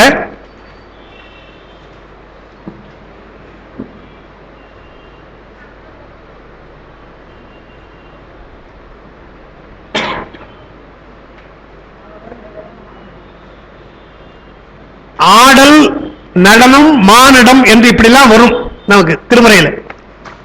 ஆடல் என்றால் தொழில் என்று அர்த்தம், தொழில் தான். ஆடல் அர்த்தம் கிடையாது, ஆடல் தொழில். அதனால்தான் தொழில் செய்வதால் தான் நமக்கு ஆடவர் என்று பெயர். ஆமா, ஆடவர் அதான் பேர் வந்தது நமக்கெல்லாம். தொழில் செய்யணும், இப்ப பெண்களும் செய்யறாங்க இல்லையா? அது வேற. என்னதெல்லாம் ஆடவர் என்றால் தொழில், ஆடல். ஆடு என்றால் வெற்றின்னு அர்த்தம். ஆடு என்றால் வெற்றி, வெற்றியான தொழில் செய்கின்றவர்கள், எனவே ஆடவர்கள் என்று பெயர். எனவே ஆடல் என்பது பெருமாள் செய்கின்ற தொழில். அது எது என்றால் 5 தொழில்: படைத்தல், காத்தல், அழித்தல், மறைத்தல், அருள் என்ற 5 தொழில் செய்கிறான் ஆடல். அதை நடனம் என்று சொல்லுகிற பொழுது கலையாக செய்கிறான், கஷ்டப்படல. ஒரு நடனம் ஆடுகிற பொழுது எப்படி எளிமையாக ஆடுகிறார்களோ, ஒரு கலை அழகு இருக்கிறதோ, அதுபோல் அவன் செய்கின்ற 5 தொழிலும் கலை வடிவானது, அழகானது, ரொம்ப எளிமையாக செய்கிறான் என்றே நடனம் சொல்லும். நடனம் ஆடுகிறான் சொல்லும். மானடம் ஒரு சொல் வருகின்றது. நம்முடைய சேக்கிழார் மானடம் செய் மரதர் பொற்றால் தொழ என்று அவரே பாடுறார். மானடம் என்றால் எல்லாவற்றையும் அழித்த பின்னால் மகாசங்கார காலத்திலே செய்கின்ற மானடம், எல்லாவற்றையும் அழித்து விட்டு மீண்டும் தொடக்கம் செய்வதற்காக இருக்கின்ற மானடம் என்று இப்படிலாம் அங்கங்க அந்த கூத்து பற்றி தனித்தனியா வரும். நீங்க பார்க்கிற பொழுது கூத்தபிரான் என்று ஒரு வார்த்தை வரும். அதை எழுதுறாங்க உரையில. கூத்தபிரான் என்று சொன்னால் கூத்தாடுறான் அர்த்தம் இல்லையா, விளையாடுறான் அர்த்தம். கூத்தாடுகிறவன் தான், ஆனால் நமக்கு அவன் பிரான், அவன் தலைவன். அதுதான் கூத்தபிரான் இல்லையா. கூத்தாட போய் பிரான் வச்சு அவன் கூத்தாடி போயிடா என்று சொல்ற, அப்படி அல்ல. கூத்தாடுகிறான் தான், அவன் ஆடுவது கூத்தா இருந்தாலும் அவன் தான் நமக்கு பிரான் என்பதாலே கூத்தபிரான் என்று நாம் பெயர் வைத்திருக்கிறோம். இதெல்லாம் அந்த அர்த்தங்கள் சொல்லுவார்கள். அதனால் சப்பிலா மன்று, அந்த மன்று என்பது பொது இடம்.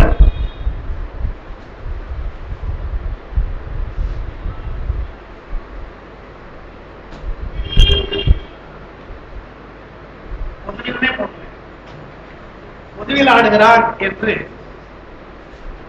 அவன் ஆடுவது ஒரு குறிப்பிட்டவர்களுக்காக அல்ல, எல்லோருக்கும் பொதுவாக ஆடுகிறான். யார் வேண்டுமானாலும் போய் தரிசிக்கலாம். டிக்கெட் கிடையாது சார், வேற ஒண்ணு. அந்த நடனத்துக்கு டிக்கெட் கிடையாது சார், யார் வேணாலும் போய் பார்க்கலாமா என்ன அர்த்தம்? உயிர்கள் மேலே எந்த விதமான வேறுபாடும் இல்லாமல் அவன் செய்கிறான். அதான் ஒக்க பார்த்து எல்லாவற்றையும் அவன் பொதுவாக பார்த்து நடனம் ஆடுகிறான் அர்த்தம். இந்த மன்று என்பது இப்பொழுது நீதிமன்றம் என்று நாம் சொல்றோம் இல்லையா.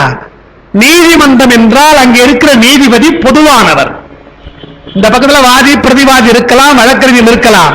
ஆனால் எது உண்மை என்று பார்த்து சொல்றானா நடுநிலைமையோடு சொல்லுகிறான் அர்த்தம். அதுபோலத்தான் அவர் மன்றிலே ஆடுகிறார் என்றால் நீதிபதி போல இருந்து ஆடு கொண்டிருக்கிறார். வழக்கறிஞர் போய் சொல்லலாம், பெருமானே நான் ஒன்னும் செய்யலை என்ன விட்டுருங்க நீ சொல்லலாம், அந்த உங்களுக்காக இன்னொருத்தர் கூட வாதம் பண்ணலாம். ஆனால் அவருக்கு தெரியும் இவருக்கு என்ன தண்டனை கொடுக்க வேண்டும், என்ன அருள் செய்ய வேண்டும் என்று தெரியும். அதை பொதுவாக செய்கிறான் என்பதுதான். அதெல்லாம் சேர்க்கிறார், இதெல்லாம் நயமா பாடுகிறார். அதாவது தடுத்தாட்கொண்ட புராணத்தில் சுந்தரரை தடுத்தாட்கொள்ள வரார் பெருமான். ஒரு ஓலையை வச்சிட்டு இருக்கார், கையில ஓலை வச்சுங்கிறார். என்ன சொல்றார்?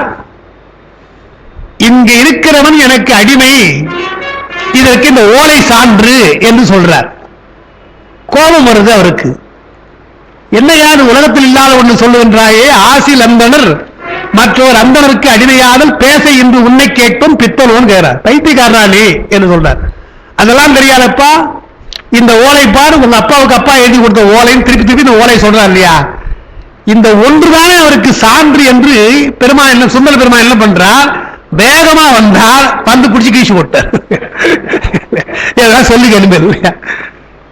உலகத்தில் இல்லாத மரபில்லாத ஒண்ணு போய் சொல்லிட்டு இருக்க, அதுக்கு இந்த ஓலை பாரு, இந்த ஓலை பாரு, ஓலை பாருன்னு சொன்னா வேகமாக வந்தால் வேகமாக கீழ்ச்சார். கீழ்ச்சொன்னே பார்த்தார். இதற்கெல்லாம் நான் கவலைப்படலை பாடினார் இல்லையா. இதற்கெல்லாம் கவலைப்படல. அப்புறம்தான் மூல ஓலைன்னு சொல்ல, படி ஓலை சொல்ல முதல்ல அவர் என்ன வாதம் பண்றார், அவையோர்களே பார்த்தீங்களா, என்னுடைய சான்று என்று இந்த ஓலை நான் வைத்திருக்கிறேன், இதை அவன் கீழ்ச்சி போறானா என்ன அர்த்தம்? அவனே கீழ்ச்சி போட்டு இது உண்மைன்னு ஒத்துக்கிட்டான். தான் அவனுக்கு அடிமை என்பது இதுதானே சான்று, இதை கீழ்ச்சி போட்டால் சான்று இல்லை அல்லவா என்று. உண்மையில அவன் அடிமையில ஏன் இதை கீழ்ச்சி போடணும்? அப்பதான் இருக்காதப்பா பொய்ன்னு சொல்ல வேண்டியது தானே. இருக்கிறத கீழ்ச்சி போட்டானா அதை நம்புறான்னு அர்த்தம். அப்ப அவன் எழுதி கொடுத்தது, எழுதி கொடுத்து கீழ்ச்சி போட்டா என்னை வாதம் பண்ணதற்கு சான்று இல்லை என்று இப்படி சொல்வான் அல்லவா. எனவே அதுவே அவன் எனக்கு அடிமை என்பதை நிறுவுகிறது என்று சொன்ன உடனே சுந்தரர் பார்க்கிறாரு, நாம கிழிச்சு போட்டதையே சான்றா வைத்துக் கொண்டு வாதம் பண்றாருன்னா, ஓ இவர் பழைய மன்றாடி போலும். வழக்கு சாதாரண அல்ல, பல இடங்களில் கேஸ் ஆனவர் இல்லையா, கீழ்கோர்ட்ல இருந்து ஹைகோர்ட்ல இருந்து போய் பார்த்திருப்பதற்கு ஓ இவன் பழைய மன்றாடி போலும் என்று ஒரு வார்த்தை சொல்றார். மன்றாடி என்று சொன்னால் மன்றத்திலே ஆடுகள் ஒரு அர்த்தம், இது மாதிரி வழக்கு ஆளுகள் அர்த்தம் இருக்கு இல்லையா, அது ரொம்ப நயமாக சேர்க்கிறார். பழைய மன்றாடி போலும் என்று சொல்றாரு பார்க்கும். அதாவது மன்றினார், தப்பிலா மன்றில் என்றால் எப்பொழுதும் தவறாமல் எந்த நேரத்திலும் ஆடிக்கொண்டிருக்கிறான் அந்த மன்றிலே. தனிக்கூத்து கண்டபின் ஒப்பில் 1 கோடி யுகம் இருந்தேன். பிள்ளைகளே தரிசனம் பண்ண பின்னால ஒப்பில் 1 கோடி என்றார். ஒப்பு இல் என்றால் உடன்பாடு இல்லாமல் அர்த்தம். நான் எனக்கு ஒப்பு கிடையாது, உடன்பாடு கிடையாது, நான் இறந்து போகணும்னு நினைக்கிறேன், அதனால முடியல. ஒப்பில்லாமல் எனக்கு உடன்பாடு இல்லாமல் நான் 1 கோடி யுகம் இருந்தேன் என்று சொல்றார். அதான் இங்க அப்பா எழுதிக்கிற ஒரு குறிப்பை எழுதுகிறேன். மண்ணில் வாழ்வார் தில்லை திருக்கூத்து காண்பது இன்றியமையாது என்று நந்தி பெருமான் படித்திருக்கிறார். அவர் வந்ததுக்கு ஒரு முக்கியமான காரணம், சிவாகமெல்லாம் செய்து சொல்லி முடித்து விளக்கம் சொல்லி முடித்தவுடனே திருமூலரை பார்த்து அவர் சொல்லி இருப்பார். அவருக்கு என்ன பெயரப்போ தெரியல, அந்த சிவயோகியை பார்த்து சொல்லியிருப்பார். ஆகமத்துடைய பொருளையெல்லாம் நன்றாக புரிந்து கொள்ள வேண்டும் என்றால் தில்லையிலே சென்று தரிசனம் செய்தால்தான் அந்த ஆகம பொருள் விளங்கும் உனக்கு என்று சொல்லியிருப்பார். அதனால இங்க தில்லைக்கு வருகிறார் என்று பார்க்கணும். அப்ப கைலாயத்தில் இருந்து இங்க தில்லைக்கு வருகிறார்னு சொன்னா நாமெல்லாம் எவ்வளவு புண்ணியம், நினைச்சா போயிடலாம், வேறு பஸ் தில்லையை பார்க்கிறோம் என்று பார்க்கிறோம் இல்லையா. ஆனா திருமூலர் பார்ப்பது போல நம்ம பார்க்க போறது இல்லை, இருந்தாலும் தரிசனம் என்பது நம்ம நன்றாக கிடைக்கிறது அல்லவா என்று பார்க்கணும். அதனால சொல்றார், மண்ணில் வாழ்வார் தில்லை திருக்கூத்து காண்பது இன்றியமையாது என்று. அதனால்தான் நம்முடைய பெருமக்கள் எல்லாம் தில்லையிலே போயிருக்கிறார்கள், மாணிக்கவாசகர் தில்லையிலே அடைந்திருக்கிறார் என்று நாம பார்த்தோம். சரி, அதுக்கு அடுத்தது இங்க அந்த எழுதியிருக்க சொல்லலாம். அதாவது அப்பா ஒரு குறிப்பு எழுதியிருக்காங்க, எழுதா இருந்தது. ஒப்பில் 1 கோடி யுகம் இருந்தேன் என்பதற்கு திருவாதூரத்தை மாணிக்கவாசகரை எடுத்து காட்டுறாங்க அப்பா. திருமூலரை போலவே மாணிக்கவாசகருடைய புலம்பெல்லாம் நீங்க பார்த்தீங்கன்னா தெரியும். இருப்பதற்கு உடன்படாமல் நான் உடனே போய்விட வேண்டும் என்று எண்ணுகிறார் அல்லவா, அதுபோல இங்கே திருமூலரும் அப்படி பாடுகிறார் என்று எழுதுறாங்க. அப்படி அவர் நெடுங்காலம் இருந்ததுக்கு என்ன காரணம் என்று ஒரு குறிப்பு சொல்றாங்க. அதாவது சில சமயங்கள்ல நாம நீண்ட நாள் இருக்க வேண்டும் என்று பெருமானை வேண்டுவோம், அதுக்கப்புறம் என்னடா தப்பா விட்டமே நம்ம என்று இருக்கும் இல்லையா. அதுபோல திருமூலர் யோகியாக இருப்பதாலே பெருமானை வேண்டுகிற போது இந்த உடம்பை வைத்துக் கொண்டு நாம் நீண்ட நாள் உன்னை வணங்க வேண்டும். நம்ம மாதிரி இல்லை, அவர் எல்லாரும் கிடையாது அவருக்கு இல்லையா. துறவியாக இருந்து கொண்டு யோகியாக இருந்து கொண்டு எப்படி நந்தி தேவர் சாரூபம் பெற்ற பின்னாலும் கூட பெருமானை வணங்க வேண்டும் என்று இருக்கிறாரோ சாயுஜ்யம் பெறாமல், அதுபோல திருமூலரும் நீண்ட நாள் இந்த உலக உடம்பிலே உடம்பிருந்தால் உன்னை நான் வணங்க முடியும் கைலாயத்திலே என்று எண்ணி இருக்கலாம். அந்த பயனை இவர் வைத்துக் கொள்கிறார், பெருமான் பயன்படுத்துகிறார். நீண்ட காலம் இருக்க வேண்டும் அல்லவா, எனவே நீண்ட காலமாக இருக்க வேண்டும் என்றால் நெடுநாள் இருக்கின்ற ஒரு நூலை செய்ய வேண்டும் என்று இங்கே தெற்கே அனுப்பியிருக்கலாம் என்று எழுதுகிறார். ஆனால் ஒப்பில் கோடி யுகம் இருந்தேன் என்று சொல்ற பொழுது திருமூலர் தாம் 3000 ஆண்டு வாழ்ந்ததாக குறிக்கவில்லை என்றாலும் பல ஆண்டு காலம் நெடுநாட்களை வாழ்ந்திருக்கிறார் என்பதற்கு குறிப்புகள் நம்ம திருப்பதி பார்க்கிறோம். அதுக்கு இதெல்லாம் சான்றாக நாம் சொல்லலாம். சரி, அது சொல்றார், அடுத்த பாட்டில் சொல்றார். அப்படி ஏன் இருந்தீங்கன்னு கேட்கிறார். நீண்ட நாள் இருக்கணும், ஏன் இருக்கணும் என்று கேட்கிறார். அது ஏன் அப்படின்னா அந்த யோகிகளுக்கு விருப்பம் இருக்கின்ற வரையில் இந்த உயிரை வைத்துக் கொண்டிருக்கலாம். விருப்பம் இல்லாத பொழுது யோகத்தினாலே அந்த பிரம்ம கபாலத்தை திறந்து கொண்டு வெளியேறி விடலாம். நம்முடைய பெருமழை குறும்பனார் அப்படி சொல்லுகிறார் என்று பார்க்கிறோம் இல்லையா. பெருமழை குறும்பனார் சுந்தரருக்கு அடிமையாக இருக்கின்ற நாயன்மார், அவர் அப்படி சொல்லுகிறார் பார்க்கிறோம். அதுபோல யோகிகளை பற்றி சொல்லுகிற பொழுது அந்த மூலாதாரத்திலிருந்து 3 கனலை காலால் எழுப்பும் கருத்தை என்றார் இல்லையா. அதுபோல செல்லுகிற பொழுது அது நேரடியாக பிரம்ம கபாலம் இங்கே சென்று மீண்டும் திரும்பி வரும். திரும்பி வந்து அதை கேட்டார் போல நம்ம இங்கே தியானிப்பதோ அல்லது சாதாரண மூச்சு விடுவதோ விடலாம். அது இல்லாமல் சுடுமை நாடி வழியாக அந்த காற்றை நாம் ஏற்றி கொண்டு போனால் இங்க இருக்கிற பிரம்ம ரந்திரம் இருக்கு. ரந்திரம் என்றால் துளைன்னு அர்த்தம். எங்க அம்மா இதை அடிக்கடி சொல்லுவாங்க, அப்பெல்லாம் ரொம்ப ரந்திரமா போச்சு அவங்ககிட்ட சொல்லுவாங்க. ரந்திரம் துளைக்கிறதுன்னு அர்த்தம் இல்லை, போட்டு துளைக்கலாம் பத்தியா என்றது ரந்திரம். ரந்திரம் என்றால் துளை என்ற அர்த்தம். பிரம்ம ரந்திரம் என்றால் பிரம்மத்தை காண்பதற்கு உள்ள துளை என்ற அர்த்தம். அது என்ன என்றால் நம்ம எல்லாம் காஞ்சிபுரத்துக்கு ரொம்ப பெருமை. காஞ்சிபுரத்தில் எழுதுகிறார், காஞ்சிபுரத்திலே இறப்பு என்றால் எல்லாருக்கும் கபால மோட்சம் தானா இல்லையா? அது எப்படி இருந்தாலும் கபால மோட்சம் பிரம்மன் தான் தவிர மீண்டும் பிறப்பு கிடையாது என்று அப்படி காஞ்சிபுரத்தில் வருகின்றது. பொதுவாக உயிர் போகின்ற பொழுது மற்ற துவாரங்கள் வழியாக போனால் மீண்டும் பிறப்பு உண்டு என்றும், பிரம்ம கபாலம் வழியாக சென்றால் மீண்டும் பிறப்பு இல்லை என்றும் சொல்லுகிற வழக்கம் உண்டு. அது நமக்கு யோகத்திலே உள்ளவரை அதை கேட்கிறார். இங்க இவ்வளவு நாள் இருக்கணும் நீங்க ஏன் நினைக்கிறீங்க? விரும்பிதான் நீங்க யோகத்தை முடிச்சுலாம் இல்லையா? இல்ல யாராவது கேட்பாங்க இல்லையா? அதுதான் சொல்றாரு, பதில் சொல்லுகிறார். இருந்த காரணம் கேள் இந்திரனே. அந்த இந்திரன் ஒரு மாணவன் இல்லையா? இருந்ததுக்கு காரணம் சொல்றப்பா. இருந்த காரணம் கேள் இந்திரனே. பொருந்திய செல்வ புவனாபதியாம் அருந்தவ செல்வியை சேவித்து அடியேன் பரிந்துவுடன் வந்தனன் பக்தியினாலே என்று அந்த காரணத்தை சொல்கிறார். நீண்ட நாள் இருப்பதற்கு என்ன காரணம் என்று சொல்றார்.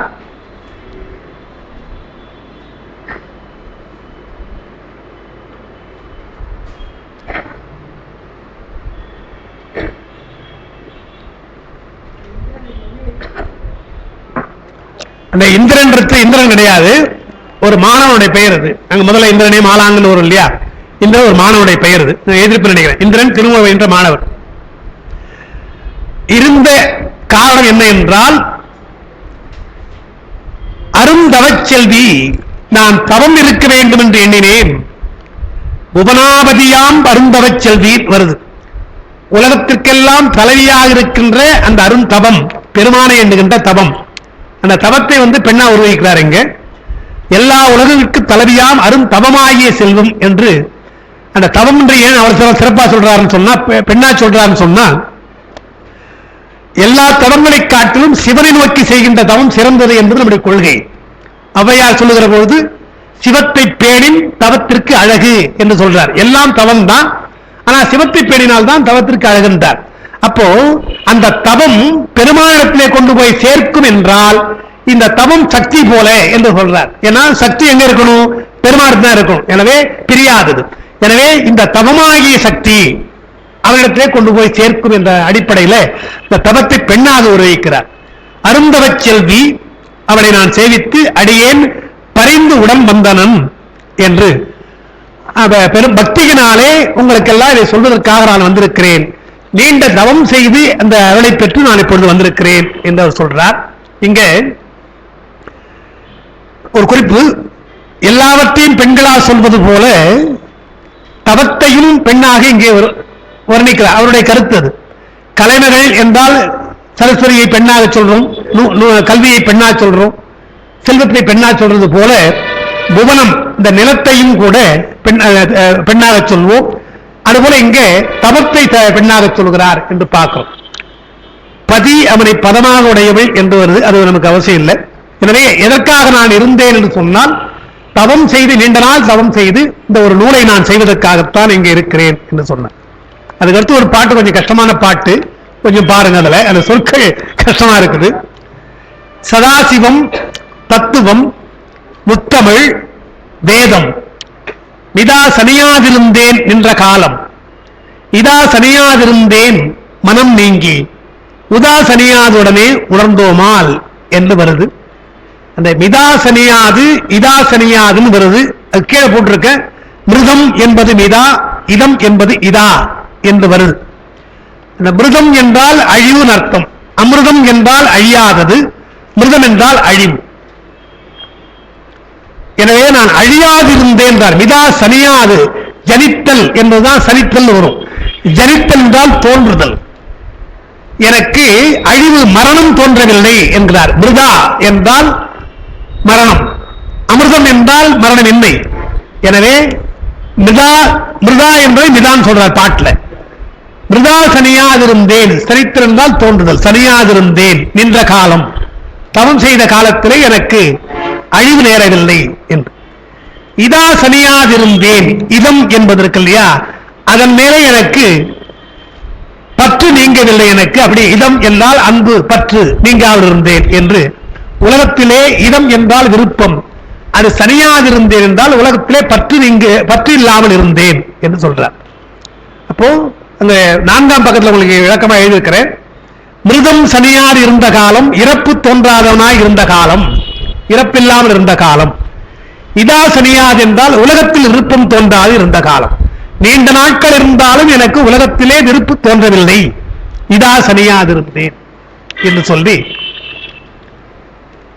விருப்பம் கொஞ்ச நாள் போன விருப்பம் வரலாம் இல்லையா, அது எனக்கு வரலன்றார். விருப்பம் இல்லாமல் நான் இருந்திருக்கிறேன், நீண்ட நாள் இருந்தாலும் எந்த வகையில் எனக்கு உலகத்திலே விருப்பம் வரவில்லை, எனக்கு அழிவும் வரவில்லை என்று எழுதிட்டு அதுக்கப்புறம் எழுதுகிறார், அந்த சதாசிவம், தத்துவம், முத்தமிழ், வேதம் 4 சொல்றாரு. முதல்ல இந்த 4ஐயும் உதாசனியாது இருந்தேன். இந்த வார்த்தை நாம சொல்லும், உதாசீனம் செய்கிறான் என்று வார்த்தை சொல்றோம் இல்லையா, அப்ப அதேதான் உதாசீனம் நம்ம இன்னைக்கு சொல்ற வார்த்தை.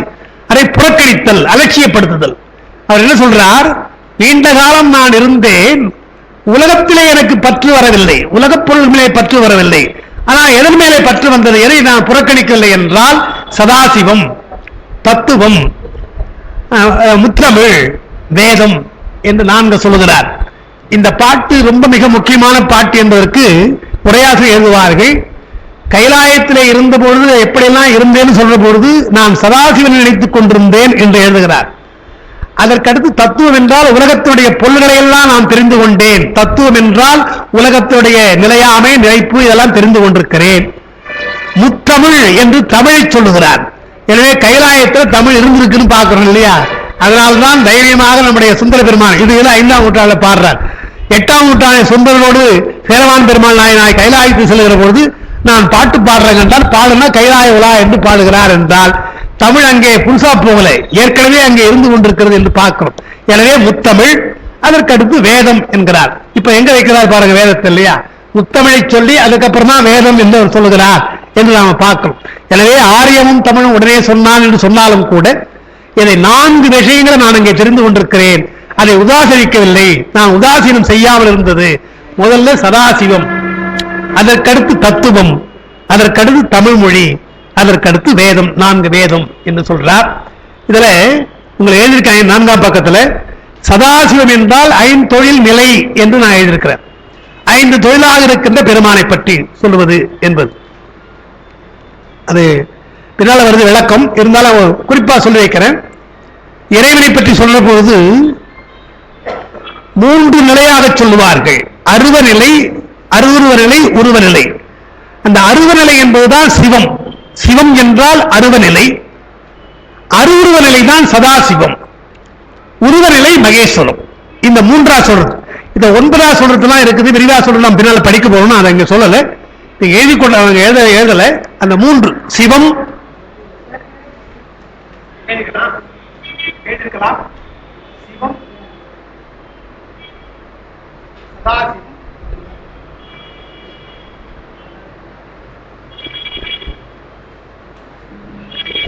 சிவம், சதாசிவம், மகேஸ்வரம் என்று 3ஆ சொல்றது.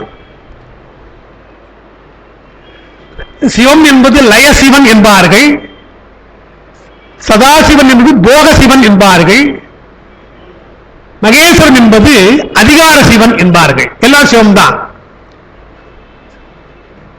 சிவம் என்பது லயசிவம், சதாசிவம் என்பது போகசிவன், மகேஸ்வரன் என்பது அதிகார சிவம். இந்த 3 அவஸ்தை நிலையில் 3 நிலைகளில் 5 தொழில் செய்கிறான் பெருமான், 5 தொழில் செய்கிறான். அதை எல்லாத்தையும் சுருக்கமா 5 தொழில் சதாசிவம் என்று சொல்லிட்டார். சதாசிவம் என்றால் முக்கியம், அது அருளல் நிலை. அருளல் நிலை சொல்வதால் அன்னைக்கு கூட உங்களுக்கு சொன்ன ஞாபகம், 5 தொழிலை 3 தொழிலா சொல்லலாம், 3 2ஆ சொல்லலாம் இல்லையா. படைத்தல், காத்தல், அழித்தல், மறைத்தல், அருள் 5ஆ சொல்றது. படைத்தல், காத்தல், அழித்தல் 3ஆ சொல்லலாம். அப்ப படைத்தல், காத்தல், அழித்தல் 3ஆ சொல்லுகிற பொழுது மறைத்தல் என்பது காத்தல் அடங்கிடும், அழித்தல் என்பது அருளல் அடங்கிடும். அப்படி 3ஆ சொல்றது. அதுக்கடுத்து 2ஆ சொல்ற பொழுது பந்தம், வீடு 2ஆ சொல்லலாம். பந்தம் என்றால் படைத்தல், காத்தல், அழித்தல், மறைத்தல், இந்த 4ம் பந்தம். வீடு என்றால் அருளல் என்று 2ஆ சொல்லலாம். அந்த பந்தம், வீடவை ஆய பராபரன் என்றெல்லாம் நமக்கு திருமுறையில வரும். அதான் சொல்ற சதாசிவம் என்பது. அப்புறம் அதான் எழுதியிருக்கிறேன். கைலை தாழ்வரையில் அக்காலத்தில் தமிழ் போற்றி கற்கப்பட்டது. திரு கைலாய ஞான உலா அறிக திருமூரின் தமிழ் பற்று வெளியாகும் பாடல் இது. இதுவும் பின்னால என்னை நன்றாக படைத்தில் ஒரு வரி வரப்போகுது. அதெல்லாம் தமிழ் பற்று, பெருமானுக்கு திருமூலருடைய தமிழ் பற்றி விளக்குகின்ற இடமாக இந்த பாடல் இருக்குது. சரி, அதுக்கடுத்து மாலாங்கனே. மாலாங்கனை இங்கு யான் வந்த காரணம் உன்னை இந்திரனேன்னு சொன்னார் இல்லையா, இங்க மாலாங்கன்ற இன்னொரு மாணவர். அது எப்படின்னா ஒரு எதிரில் இருப்பது போல கூப்பிட்டு சொல்லுதல், உண்மையாக இருந்திருக்கலாம், சும்மா கூப்பிட்டு சொல்லலாம் அப்படி. ஏன்னா திருவள்ளுவர் அப்படி சொல்லுவார், வாய்மை எனப்படுவது யாதெனின், அவர் யாரு கேட்டாங்க, அவரே சொல்லுவார், இன்மை எனப்படுவது யாதெனின் அவரே கேட்டுவார் இல்லையா. அது போல கேள்வி முறையிலே கேட்டுக்கொண்டு பதில் சொல்வது என்பதற்கு இல்லையா, அது ஒரு நல்ல விளக்க முறை. நம்ம சிவஞான பாஷ்யத்தை நீங்க பார்த்தீங்கன்னா அப்படி சொல்லுவாயானால், யாரும் சொல்லலீங்க இல்லைங்க சொல்லுவாயானால் என்று அவனே அதை எடுத்துக்குவாங்க. இந்த இடத்துல உங்களுக்கு சந்தேகம் வரணும் இல்லையா, சொல்லிக்கொண்டே வரும்பொழுது ஒரு சந்தேகம் வருகிறது சொன்னால் அதை எழுதுறாரு. நீங்க பாஷ்யத்தை பார்த்தீங்கன்னா இப்படி சந்தேகம் வந்தால் அப்படி சொல்லுவாயானால் இப்படி பொருள் கொள்ள வேண்டும் போயிடும். இன்னொரு இடத்துல இப்படி சந்தேகம் வந்தால் அது ஒக்கும், சரிப்பா ரைட் தான், இந்த சந்தேகம் வர வேண்டியதுதான், நியாயமான சந்தேகம் தான் என்று மாணவரோடு கலந்துரையாடுவது போல. அதான் இந்த இன்டராக்ஷன் மாணவர்கள் இருக்கணும்னு சொல்றது. அதான் நான் கூட நினைக்கிறேன், திருமூலரை படிச்சுட்டு கொஞ்சம் இன்டராக்ஷன் தான் நல்லது. ஒரே ஒன்னே போகாம இன்டராக்ஷன் தான் நல்லது அடிப்படையாக. அதோட சொன்னாங்க ஒரு 10 நிமிடம் கேள்வி வரை வச்சுதான் நல்லான்னு சொன்னாங்க. அத முதல்ல கேட்டது அப்புறம் கேட்கல. சரி, அதான் திருமூலருடைய தமிழ் பற்றி விளையாகின்ற இடம் நான் சொன்னேன். அடுத்து மாலாங்கனை இங்கு யாழ் வந்த காரணம் நீலாங்க மேனியை நேரிழையாளோடு மூலாங்கமாக மொழிந்த திருக்கூத்தின் சீலாங்க வேரத்தை செப்ப வந்தேன். இது ஒரு முக்கியமான பாட்டு. நான் இன்னைக்கு கூட அந்த இது எழுதல் நினைச்சுட்டு இன்னைக்கு எழுதுனேன். இன்னைக்கு உள்ளது இதுலயே கொஞ்சம் இருக்குது, இதுவே போதும். அதாவது வேதம் ஆகமம் என்று 2 இருக்குது இல்லையா, இந்த 2 பற்றி ரொம்ப பிரச்சனை இப்ப பண்றாங்க. வேதம் நமக்கு ஏன் என்றே சிலர் சொல்றாங்க. ஏதாவது பிடிச்சி அது வடமொழியில் இருக்குதா, ஏன் இருக்கான நமது எதுவுமே கிடையாது, அதெல்லாம் ஏன் பிடிச்சி நீங்க சொல்லணும் என்று வருது. இவரை கேட்டா வேதத்தை விட்டு அறம் இல்லைன்னு இவர் ஆரம்பிச்சார். இவர் சொல்றார், திருமணம் சொல்றார் இல்லையா, வேதத்தை விட்டு அறமே கிடையாது என்றார். இந்த எதை எடுத்தாலும் தீவிரவாதம் ஒண்ணு உண்டு, மிதவாதம் உண்டு இல்லையா, பாக்குறோம் இல்லையா. இப்ப சுதந்திர போராட்டத்தின் பொழுது காந்தியடிகள் மிதவாதி, பாரதியார் ரொம்ப தீவிரவாதின்னு சொல்லுவாங்க. பாட்டில் பாடுறார் இல்லையா, பாடுகின்ற பொழுது உச்சி மீது மாநிலத்தில் இருந்தாலும் பரவாயில்ல போலாம் அப்படின்றார் இல்லையா. தனி ஒருவனுக்கு உணவில்லை ஜகத்தின் அழிச்சிடுவோம் எப்படிலாம் பாடுறாரு, அவர் தீவிரவாதி தெரியும். ஆனா வரலாற்று என்ன சொல்றாங்க, அந்த மணியாச்சி ஸ்டேஷன்ல ஆஷ்துறையை சுட்டுட்டான் இல்லையா வாஞ்சிதான், அவர் வாஞ்சிநாத சுட்டற்பாடு 2-3 நாள் அவர் சாப்பிடாம இருந்தாராம் பாரதியார். என்ன இப்படி இளைஞர்கள் இப்படி போயிட்டாங்களே, வன்முறைக்கு போயிட்டாங்களே, இது நம்முடைய முறை அல்லவே, ஏன் இப்படி போயிட்டாங்க என்று ஆங்கிலேயரை சுட்டது இல்லையா. அதுக்கு அந்த வன்முறை கூடாது என்று இருந்தாலும் பார்க்கும். அப்ப மனசளவுல ஒரு மிதவாதியா இருந்திருக்கிறார், பேச்சில் வேண்டுமானால் தீவிரமாக இருந்திருக்கலாம். அது வரலாற்று சொல்றாங்க, தீவிரமாக இருந்தவங்களும் இருந்திருக்காங்க, அது மாதிரி இல்லை. அதனால சமயம் என்று சொல்லுகிற பொழுது மத நல்லிணக்கம் என்று நாம் சொல்றோம் இல்லையா, இன்றைக்கு இந்த விஷயத்தை நாம் கையாண்டிருக்கோம். சைவர்கள் முதல்ல அனாவசியமாக எதிர்த்து நாம் அவர்களிடத்திலே மனவேறுபாடு கொள்ள வேண்டாம் என்று, இல்லை என்றால் வேத நெறிக்கும் சிவநெறிக்கும் இது வேற திசை, இது வேற திசைங்க. நீங்க வேத நெறி என்பது வேற திசை, சிவநெறி என்பது வேற திசை. ஒரே ஒரு உதாரணம் சொல்லலாம். வேதத்தினுடைய அடிப்படையாக நீங்கள் போனா 3 நூல்கள் மிக முக்கியமாக படிக்கணும். முக்கியமாக கீதை படிக்கணும். இந்து மதம் என்று சொன்னாலோ வேத நெறி என்று சொன்னாலோ கீதைக்கு மிஞ்சி ஒன்றும் கிடையாது. கீதை படிக்கணும், அதுக்கடுத்து பிரம்மசூத்திரம் படிக்கணும், அதுக்கடுத்து சில உபநிஷதங்கள் படிக்கணும், அவங்க சொல்லுகின்ற உபநிஷதம் படிக்கணும். இதெல்லாம் அங்கே முக்கியமானது. இதை விட்டுவிட்டால் அங்க மூல நூல் கிடையாது. நீங்க அதையும் பார்க்கணும். அவனுடைய தத்துவத்தை நிறுவுவதற்கு இந்த 3 நூல்களை விட்டுவிட்டால் கிடையாது. அதுக்கப்புறம் ஸ்மிருதிக்கு வரணும், ஸ்மிருதி வந்து அப்புறம் புராணம் போகணும், தவிர மூல நூலாக அது கிடையாது. இன்னும் சொல்ல போனால் பிரம்மசூத்திரம் என்ற மூல நூலை ஆராய்கிற பொழுது பல வகையான குழப்பங்கள், அதான் முதல்ல உங்களுக்கு சொன்னேன், இறைவன் ஏன் உலகத்தை படைக்கிறான் என்பதற்கே அங்கு பதில் கிடையாது. உலகத்தை ஏன் இறைவன் படைக்கிறான் என்பதற்கே ஒரு மூல நூல்ல ஒரு பதில் கிடையாதுங்கிற பொழுது நாம் அதையெல்லாம் உயர்ந்த நூலாக நாம் கொள்ள முடியாது. ஆனால் அதையெல்லாம் இல்லை என்றாலும் கூட 4 வேதங்கள் அது அறநெறியை சொல்லுகிறது, ஏதோ ஒரு முறையிலே தெய்வ வழிபாட்டை சொல்லுகிறது என்பதாலே அதை உலகியல் என்று நாம் சேர்த்துக் கொண்டோம். அப்படி சேர்த்துக் கொண்டு தப்பா போச்சு, அது வேற விஷயம். இப்போ அது வேற விஷயம், அது அதனால உயர்ந்ததா போச்சு அவங்க சொல்றாங்க. ஆனால் என்ன ஆச்சு என்றால் வேதத்தை தான் சிறந்தது, ஆகமம் சிறந்தது அல்ல என்று ஆரம்பிச்சிட்டாங்க. இப்ப எப்படி ஒரு வடமொழியோ அல்லது இந்தியோ நம்ம ஏற்றுக்கொண்டால் இன்னொரு மொழியை நம்ம ஏற்றுக்கிறோம், தப்பு இல்லை. எத்தனையோ மொழி பேசுறோம், அது மாதிரி இந்தியை பேசுறோம். இன்னும் சொல்ல போனால் ஆங்கிலத்தை நாம் தெரிந்து கொள்வதை காட்டிலும் இந்தியை தெரிஞ்சுக்கலாம். ஏன்னா அது தேசிய மொழி, அது அந்நிய மொழி. ஆனா அந்நிய மொழி நமக்கு சுலபமா இருக்கிறது, தேசிய மொழி நமக்கு கஷ்டமா இருக்குது. ரஷ்யாக்காரன் சொல்றான், ரஷ்யாவில் போய் அந்த காலத்துல பிரிஞ்சு போச்சு, அந்த காலத்துல ரஷ்யாவில் போய் நீங்க அவன் நாட்டில் போனீங்கன்னா ரஷ்ய மொழி பேசணும். நம்ம பேச தெரியல வச்சுங்க, பேச தெரியல ஆங்கிலத்தில் பேசணும் ரொம்ப கோஷிவான். எப்பா ரஷ்ய மொழி ரஷ்ய நாட்டுக்கு வந்து என்னுடைய மொழியா இருக்க ரஷ்யாவை பேசு, இல்லை என்றால் உன்னுடைய மொழியை பேசு. நீ தமிழை கூட பேசு, உன்னுடைய மொழி தாய்மொழியை பேசுற. உன்னுடைய தாய்மொழியும் பேசாம இந்த நாட்டு மொழியும் பேசாம எங்கேயோ ஒருத்தன் உட்கார்ந்து அவன் மொழியை நீ பேசுற என்று அவன் சொன்னாங்க. இன்றைக்கும் உண்டு, இன்றைக்கும் உண்டு. பார்த்தீங்கன்னா நமக்கு அது கிடையவே கிடையாது. ரொம்ப we are comfortable with English. நம்ம ஆங்கிலம் சொல்வது போல நமக்கு ரொம்ப நெருக்கமா நம்ம போயிட்டோம், தமிழ் கிடையாது அடிப்படையா பார்க்கிற போது. எனவே ஒரு வடமொழி என்கிற பொழுது மொழி தமிழ் என்பதிலே வேறுபாடு, நமக்கு அமைப்பிலே வேறுபாடு, அப்புறம் வாழ்க்கை முறையிலே வேறுபாடு, உணவு உடை கலாச்சாரம் எல்லாவற்றிலும் வேறுபாடாக இருந்தாலும் கூட அது உலகியல் வேதநெறி ஒழுக்கம் என்று நாம் எடுத்துக்கொண்டு ஒரு பெருந்தன்மையோடு எடுத்துக்கொண்டிருக்கிறோம். திருமூலர் ஏன் சொல்றாரு, முத்தமிழை சொன்னார், ஆகமங்களை படித்தவர் நேரத்தை சொல்ல வேண்டிய அவசியம் இல்லையா? எனவே வேதத்தை சிறந்தது என்று சொன்ன பின்னால் என்ன ஆயிற்று, ஆகமம் வேண்டாம், வேதம் தான் உயர்ந்த நூல் என்று சொல்லுகின்ற வாதம் இன்றைக்கும் தத்துவ தரிசனத்தில் இருக்கிறது. அதையெல்லாம் நாம மறுத்திருக்கிறோம். அந்த மறுப்பெல்லாம் இப்ப நமக்கு தேவையில்லை. ஒரே குறிப்பு மட்டும் நான் சொல்லிடுறேன்.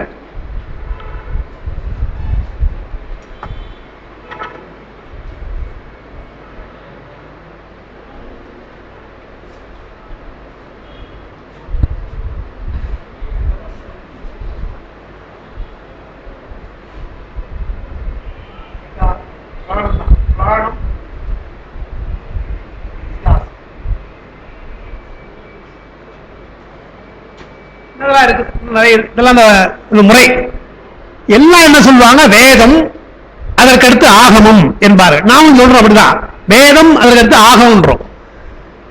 காலமுறையிலே வேதம் முதலாவதாகும், ஆகமம் பின்னாலும் என்று நிறுவப்படுகிறது காலத்தில் பார்த்தீங்கன்னா.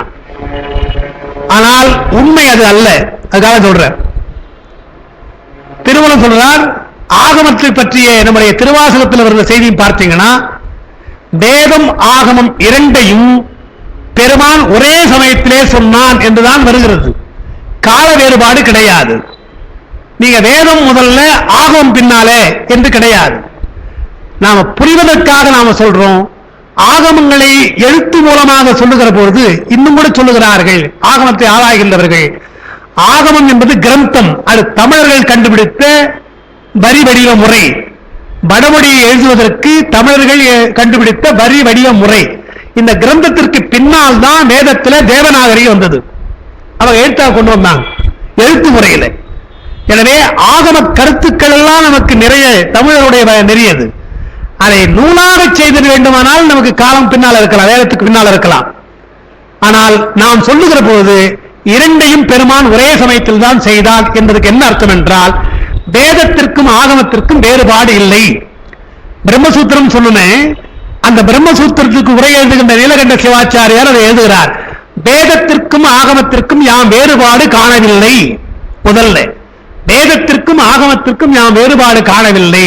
எனவே வேதமும் ஆகமம் என்று சொல்லலாம், ஆகமத்தையும் வேதம் என்று சொல்லலாம். சொல்றார் அப்படி. நீ ஆகமத்தை வேதம் சொல்லு, அது குழப்பமா இருக்கின்றதுக்காக நாம் ஆகமத்தை சிறப்பு நூல் என்றும் வேதத்தை பொது நூல் என்றும் நாம சொல்லுகிறோம். அதை விட இன்னொரு குறிப்பு அவர் சொல்லுகிறார், அதான் முக்கியமான குறிப்பு. 4 வருடத்திற்கும் ஒரு நூல் பொதுவாக இருந்தால் அது ஆகமம்.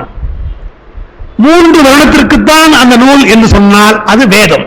அதான் சொல்றார் நீலகண்ட சிவாச்சாரியர் சொல்ற பொழுது, பெருமான் படைத்த அந்த நூல்ல வேதம் என்பது அந்தனருக்கு மட்டுமே உரியது. நாங்க முதல்ல அப்படியே இருந்திருக்கலாம் இல்லையா? அந்தனருக்கு உரியது என்று சொன்னவர்கள் ஏன் தாழ்ந்த மகளுக்கு ஒன்று சொல்லல, அரசர்களுக்கு ஒன்று சொன்னாங்க? ஏன்னா அதிகாரம், அரசர்களுக்காக. வாணிகளுக்கு உரியதுனாங்க, ஏன்னா பொருள். எனவே அந்தனருக்கு மட்டுமே உரிய நூலை அதிகாரத்தின் காரணமாக அரசர்களுக்கு சொன்னார்கள், பொருள் நோக்கின் காரணமாக வாணிகளுக்கு சொன்னார்கள். உழைக்கின்ற மக்களுக்கு இல்லைன்ட்டாங்க. நாம் என்ன பண்ணோம்? சைவம் மொத்தம் ஆத்தியாச்சு.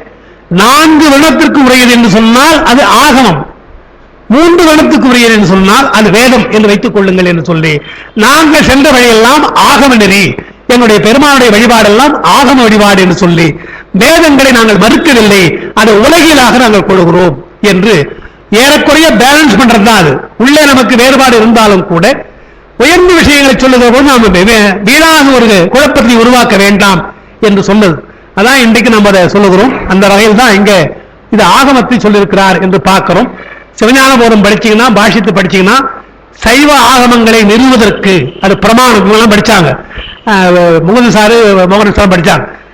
சைவ ஆகமங்கள் பிரமாணம் என்று நிறுவதற்கு எவ்வளவு கஷ்டப்படுகிறார் என்று நாம பார்க்கிறோம். நம்முடைய நூல் அது, நம்முடைய நூல் பிரமாணம் இல்லை என்று ஒதுக்கி ஒரு காலத்திலே போய் இப்போது அது நம்முடைய நூல் பிரமாணம் என்று சொல்வதற்கு பல வகையான எடுத்துக்காட்டுகளை காட்டுறோம்னு பார்க்கிறோம். அதனால என்னுடைய முயற்சி எல்லாம் சாதாரண முயற்சி, நூல் எல்லாம் நல்ல உயர்ந்த ஒரு வழிபாட்டு முறையை காப்பாற்றி கொடுக்க வேண்டுவதற்காகத்தான் இது போன்ற நூலை எழுதியிருக்காக தவிர தத்துவங்கள் எல்லாம் நமக்கு இருந்திருக்கு. அதையெல்லாம் தொகுதியாக சொல்ல வேண்டும். இடைக்காலத்திலே வந்த சூழ்நிலை காரணமாக, காலக்கோளாறு காரணமாக மாறிவிட்டால் என்ன செய்வது என்றுதான் முழு நூலாக நமக்கு தந்திருக்கிறார்கள்.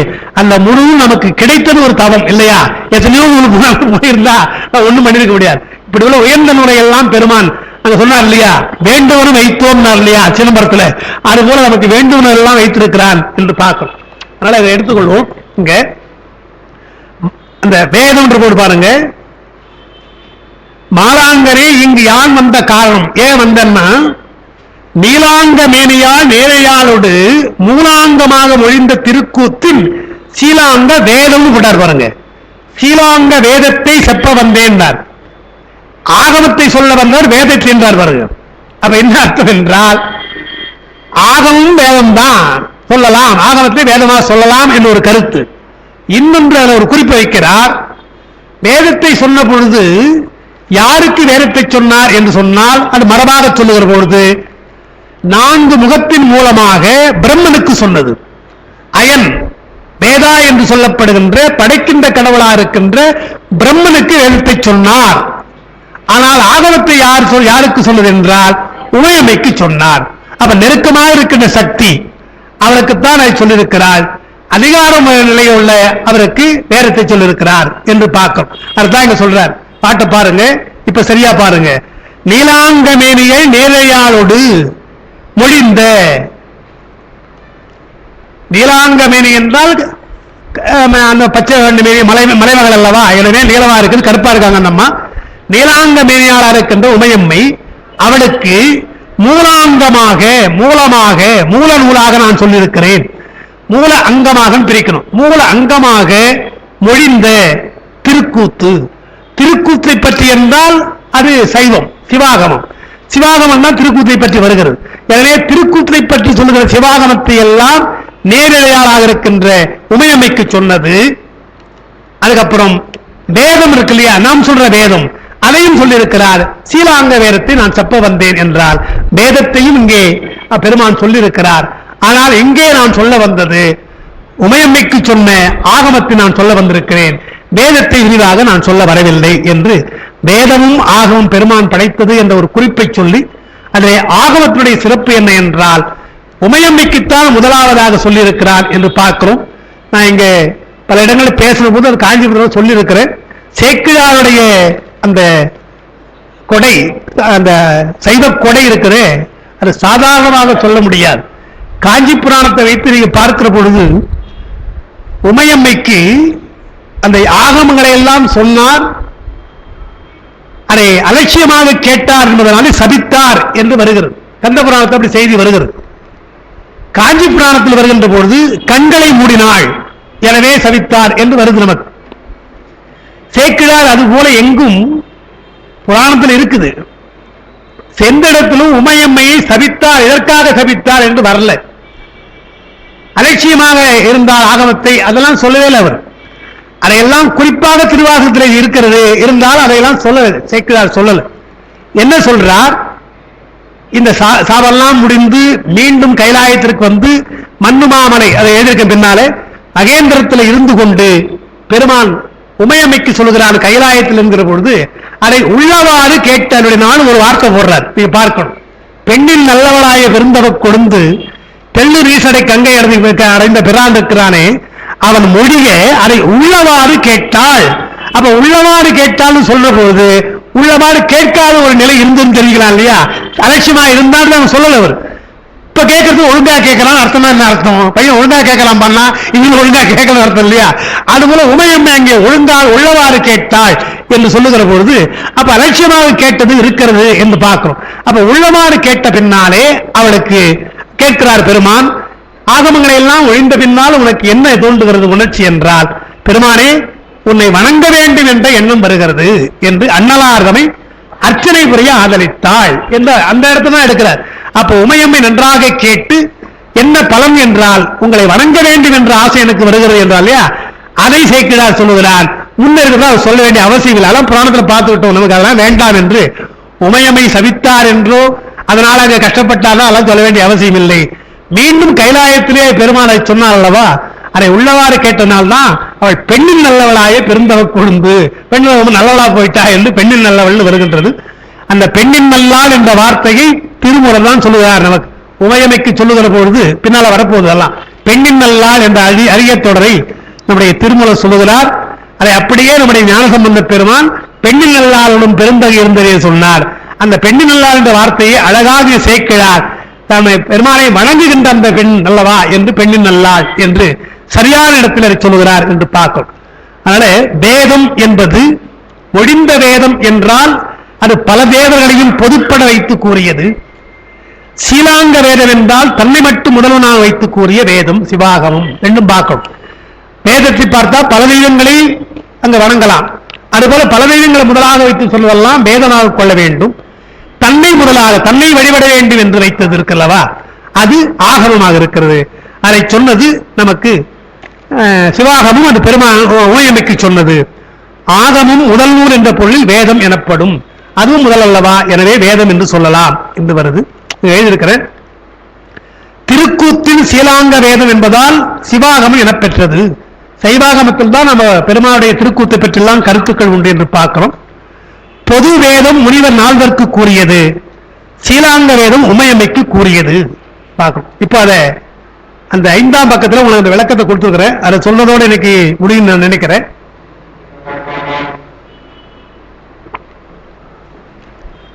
ஆகம வரலாறு சொன்ன இல்லையா, திருவாசகத்தில் இந்த இடத்துல ஆகம வரலாறு கீர்த்தி திருவள்ளுவர் வருகின்றது. சுருக்கமாக சொல்லியிருக்கேன். மண்ணு மாமலை மகேந்திர மதனில் சொன்ன ஆகமம் தோற்றுவித்து அருடையும். மகேந்திர மலை அது தெற்குப்புறமாக இருக்குன்றாங்க, வடக்கே இருக்கின்றாங்க, தெற்குப்புறம் வைத்துக் கொள்ளணும், அதை செய்ய சொல்றாங்க எல்லாரும். அந்த மலையிலே இருந்து கொண்டு சொன்ன ஆகமம் என்றார். ஏற்கனவே சொல்லப்பட்ட ஆகமம் சூக்குமமாக சொன்னது, அதை தோற்றுவித்தான், நமக்காக வெளியிலே தோற்றுவிக்கிறார், முனிவர்களுக்காக சொல்லுகிறார். கேவேடராகி கிளிரது படுத்து மாவேட்டாகிய ஆகமும் வாங்கியும், இதெல்லாம் திருவாசல வருகின்றது. கே வேடராக என்றால் திருவிளையாடு புராணத்தை வரும், வலை வீசின படலம் என்று வரும். உமையம்மை மீனவ பெண்ணாக இருந்ததாகவும் அந்த நந்தியம் பெருமான் சுறாமியனாகவும் இருந்ததா என்று சொல்லி அங்கே இவர் மலைஞனாக வந்து வலை வீசி வெற்றி பெற்றார், அந்த பெண்ணை மணந்து கொண்டார் என்று வரலாறு நமக்கு அங்க சொல்றார். கே வேடராகி கெளிரது படுத்து, கெளிரன்னா மீன் அர்த்தம், சுறாமீன். மாவேட்டாகிய ஆகமும் வாங்கியும், இது கந்தபுராண செய்தி சுருக்கமாக சொல்றார். மாவேட்டாகிய ஆகமும் வாங்கியும் மற்ற அவை தம்மை மகேந்திரத்திலிருந்து மீண்டும் அந்த ஆகமத்தை உற்ற 5 முகங்களால் பணித்தெழினார், 5 முகத்தினாலே சொன்னார் என்று வருகின்றது. இது நம்ம இங்க திருமணத்தில் படிக்க போறோம். 4 முகத்தினாலே வேதங்களையும் 5வது ஈசானிய முகத்தினாலே ஆகமங்களையும் சொன்னான் என்பது நம்முடைய கருத்து. அந்த 5 முகத்திலையும் படைத்தான் ஆகமங்கள் என்ற ஒரு கருத்து உண்டு. ஈசான முகமே 4 திசையும் திரும்பி 5 ஆகமங்களையும், ஈசானிய திசையை நோக்கி 8 ஆகமம் சொல்லி 28 ஆகமங்களை படைத்ததாக நாம் சொல்ல போறோம். அது பின்னால் நமக்கு வருகின்றது, அதை நாம் பார்ப்போம். சொன்ன ஆகமம் என்பதாலே சுத்த புவனத்தில் பிரணவர் முதலியோருக்கு உரைத்தவை, தோற்றுவித்து என்றால் நில உலகில் எழுதப்பட்டவை, கற்புலனாகும்படி செய்தார். எழுதியவர்களெல்லாம் சிவகணத்தவர்கள் எழுதினார்கள். மகேந்திர மறையில் சுவடியாக்கி வைத்ததை அம்மைக்கு உரைக்க எண்ணியது. நந்தி தேவர் முருகன் உமையம்மை புராணம் காண்கன்னு நான் சுருக்கமாக எழுதிட்டேன். கந்த புராணத்தில் இந்த செய்தி விரிவாக வருகின்றது. அதை முடிந்தால் நம்ம நாளைக்கு கொஞ்சம் விரிவாக சொல்லலாம், நமக்கு நேரம் இல்லை இன்னைக்கு. நந்தி தேவர் முருகன் உமையம்மை என்று வேற ஒன்றும் இல்லை. கைலாயத்தில் இருந்து கொண்டு உமையம்மைக்கு ஆகமலை சொல்லுகிறேன் வா என்று சொல்லிட்டு நந்தி தேவரத்தை சொன்னாரா, முக்கியமான ஆகமங்களை எல்லாம் நான் சொல்ல போற உமையம்மைக்கு யாரையும் உள்ள விடாத என்று சொல்லிட்டு அவர் ஆகமலை வகுப்பெடுக்கிறார். ஆகம வகுப்பெடுக்கிற போது முருகப்பெருமான் வருகிறார். அது என்ன காரணம் என்றால், இந்த அம்மா கொஞ்சம் அலட்சியமா இருந்தாங்களாம்.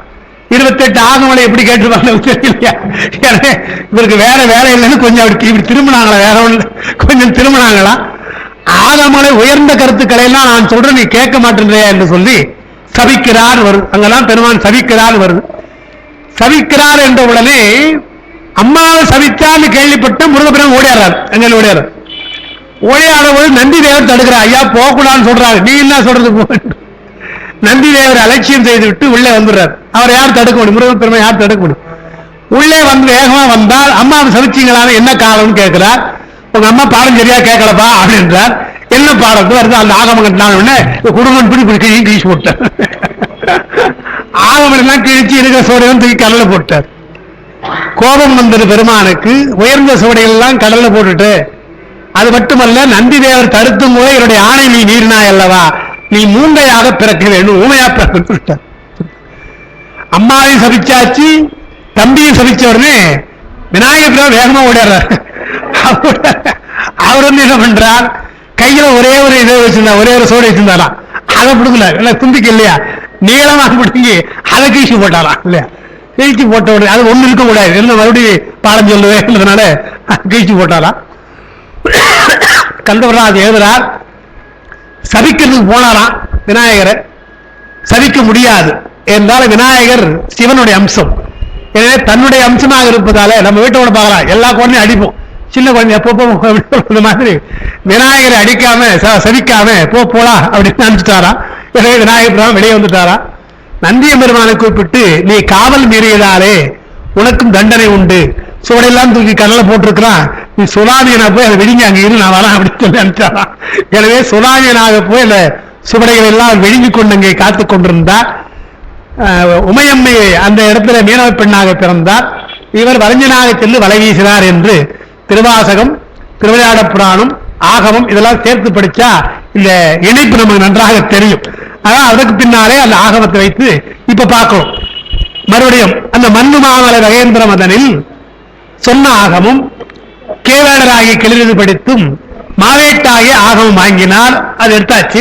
எடுத்துக்கொண்டு வந்து மற்ற அவை தம்மை அந்த ஆகமங்களை கிளறிபடுத்து சுறாவியில் விழுங்கிய அந்த ஆகமங்களை எல்லாம் எடுத்துக்கொண்டு வந்து உற்ற 5 முகங்களால் படித்தடினாள் என்றால் இவங்கெல்லாம் சொன்னா கேட்க மாட்டாங்கன்னு சொல்லி சரியான ஆட்களை கூப்பிட்டாரா. நீங்க நாம பார்க்கணும் சொல்லி பிரணவர் முதலாக சிவர் முதலாக என்று சிவவேதம் ருத்ரவேதம் என்று வரும்.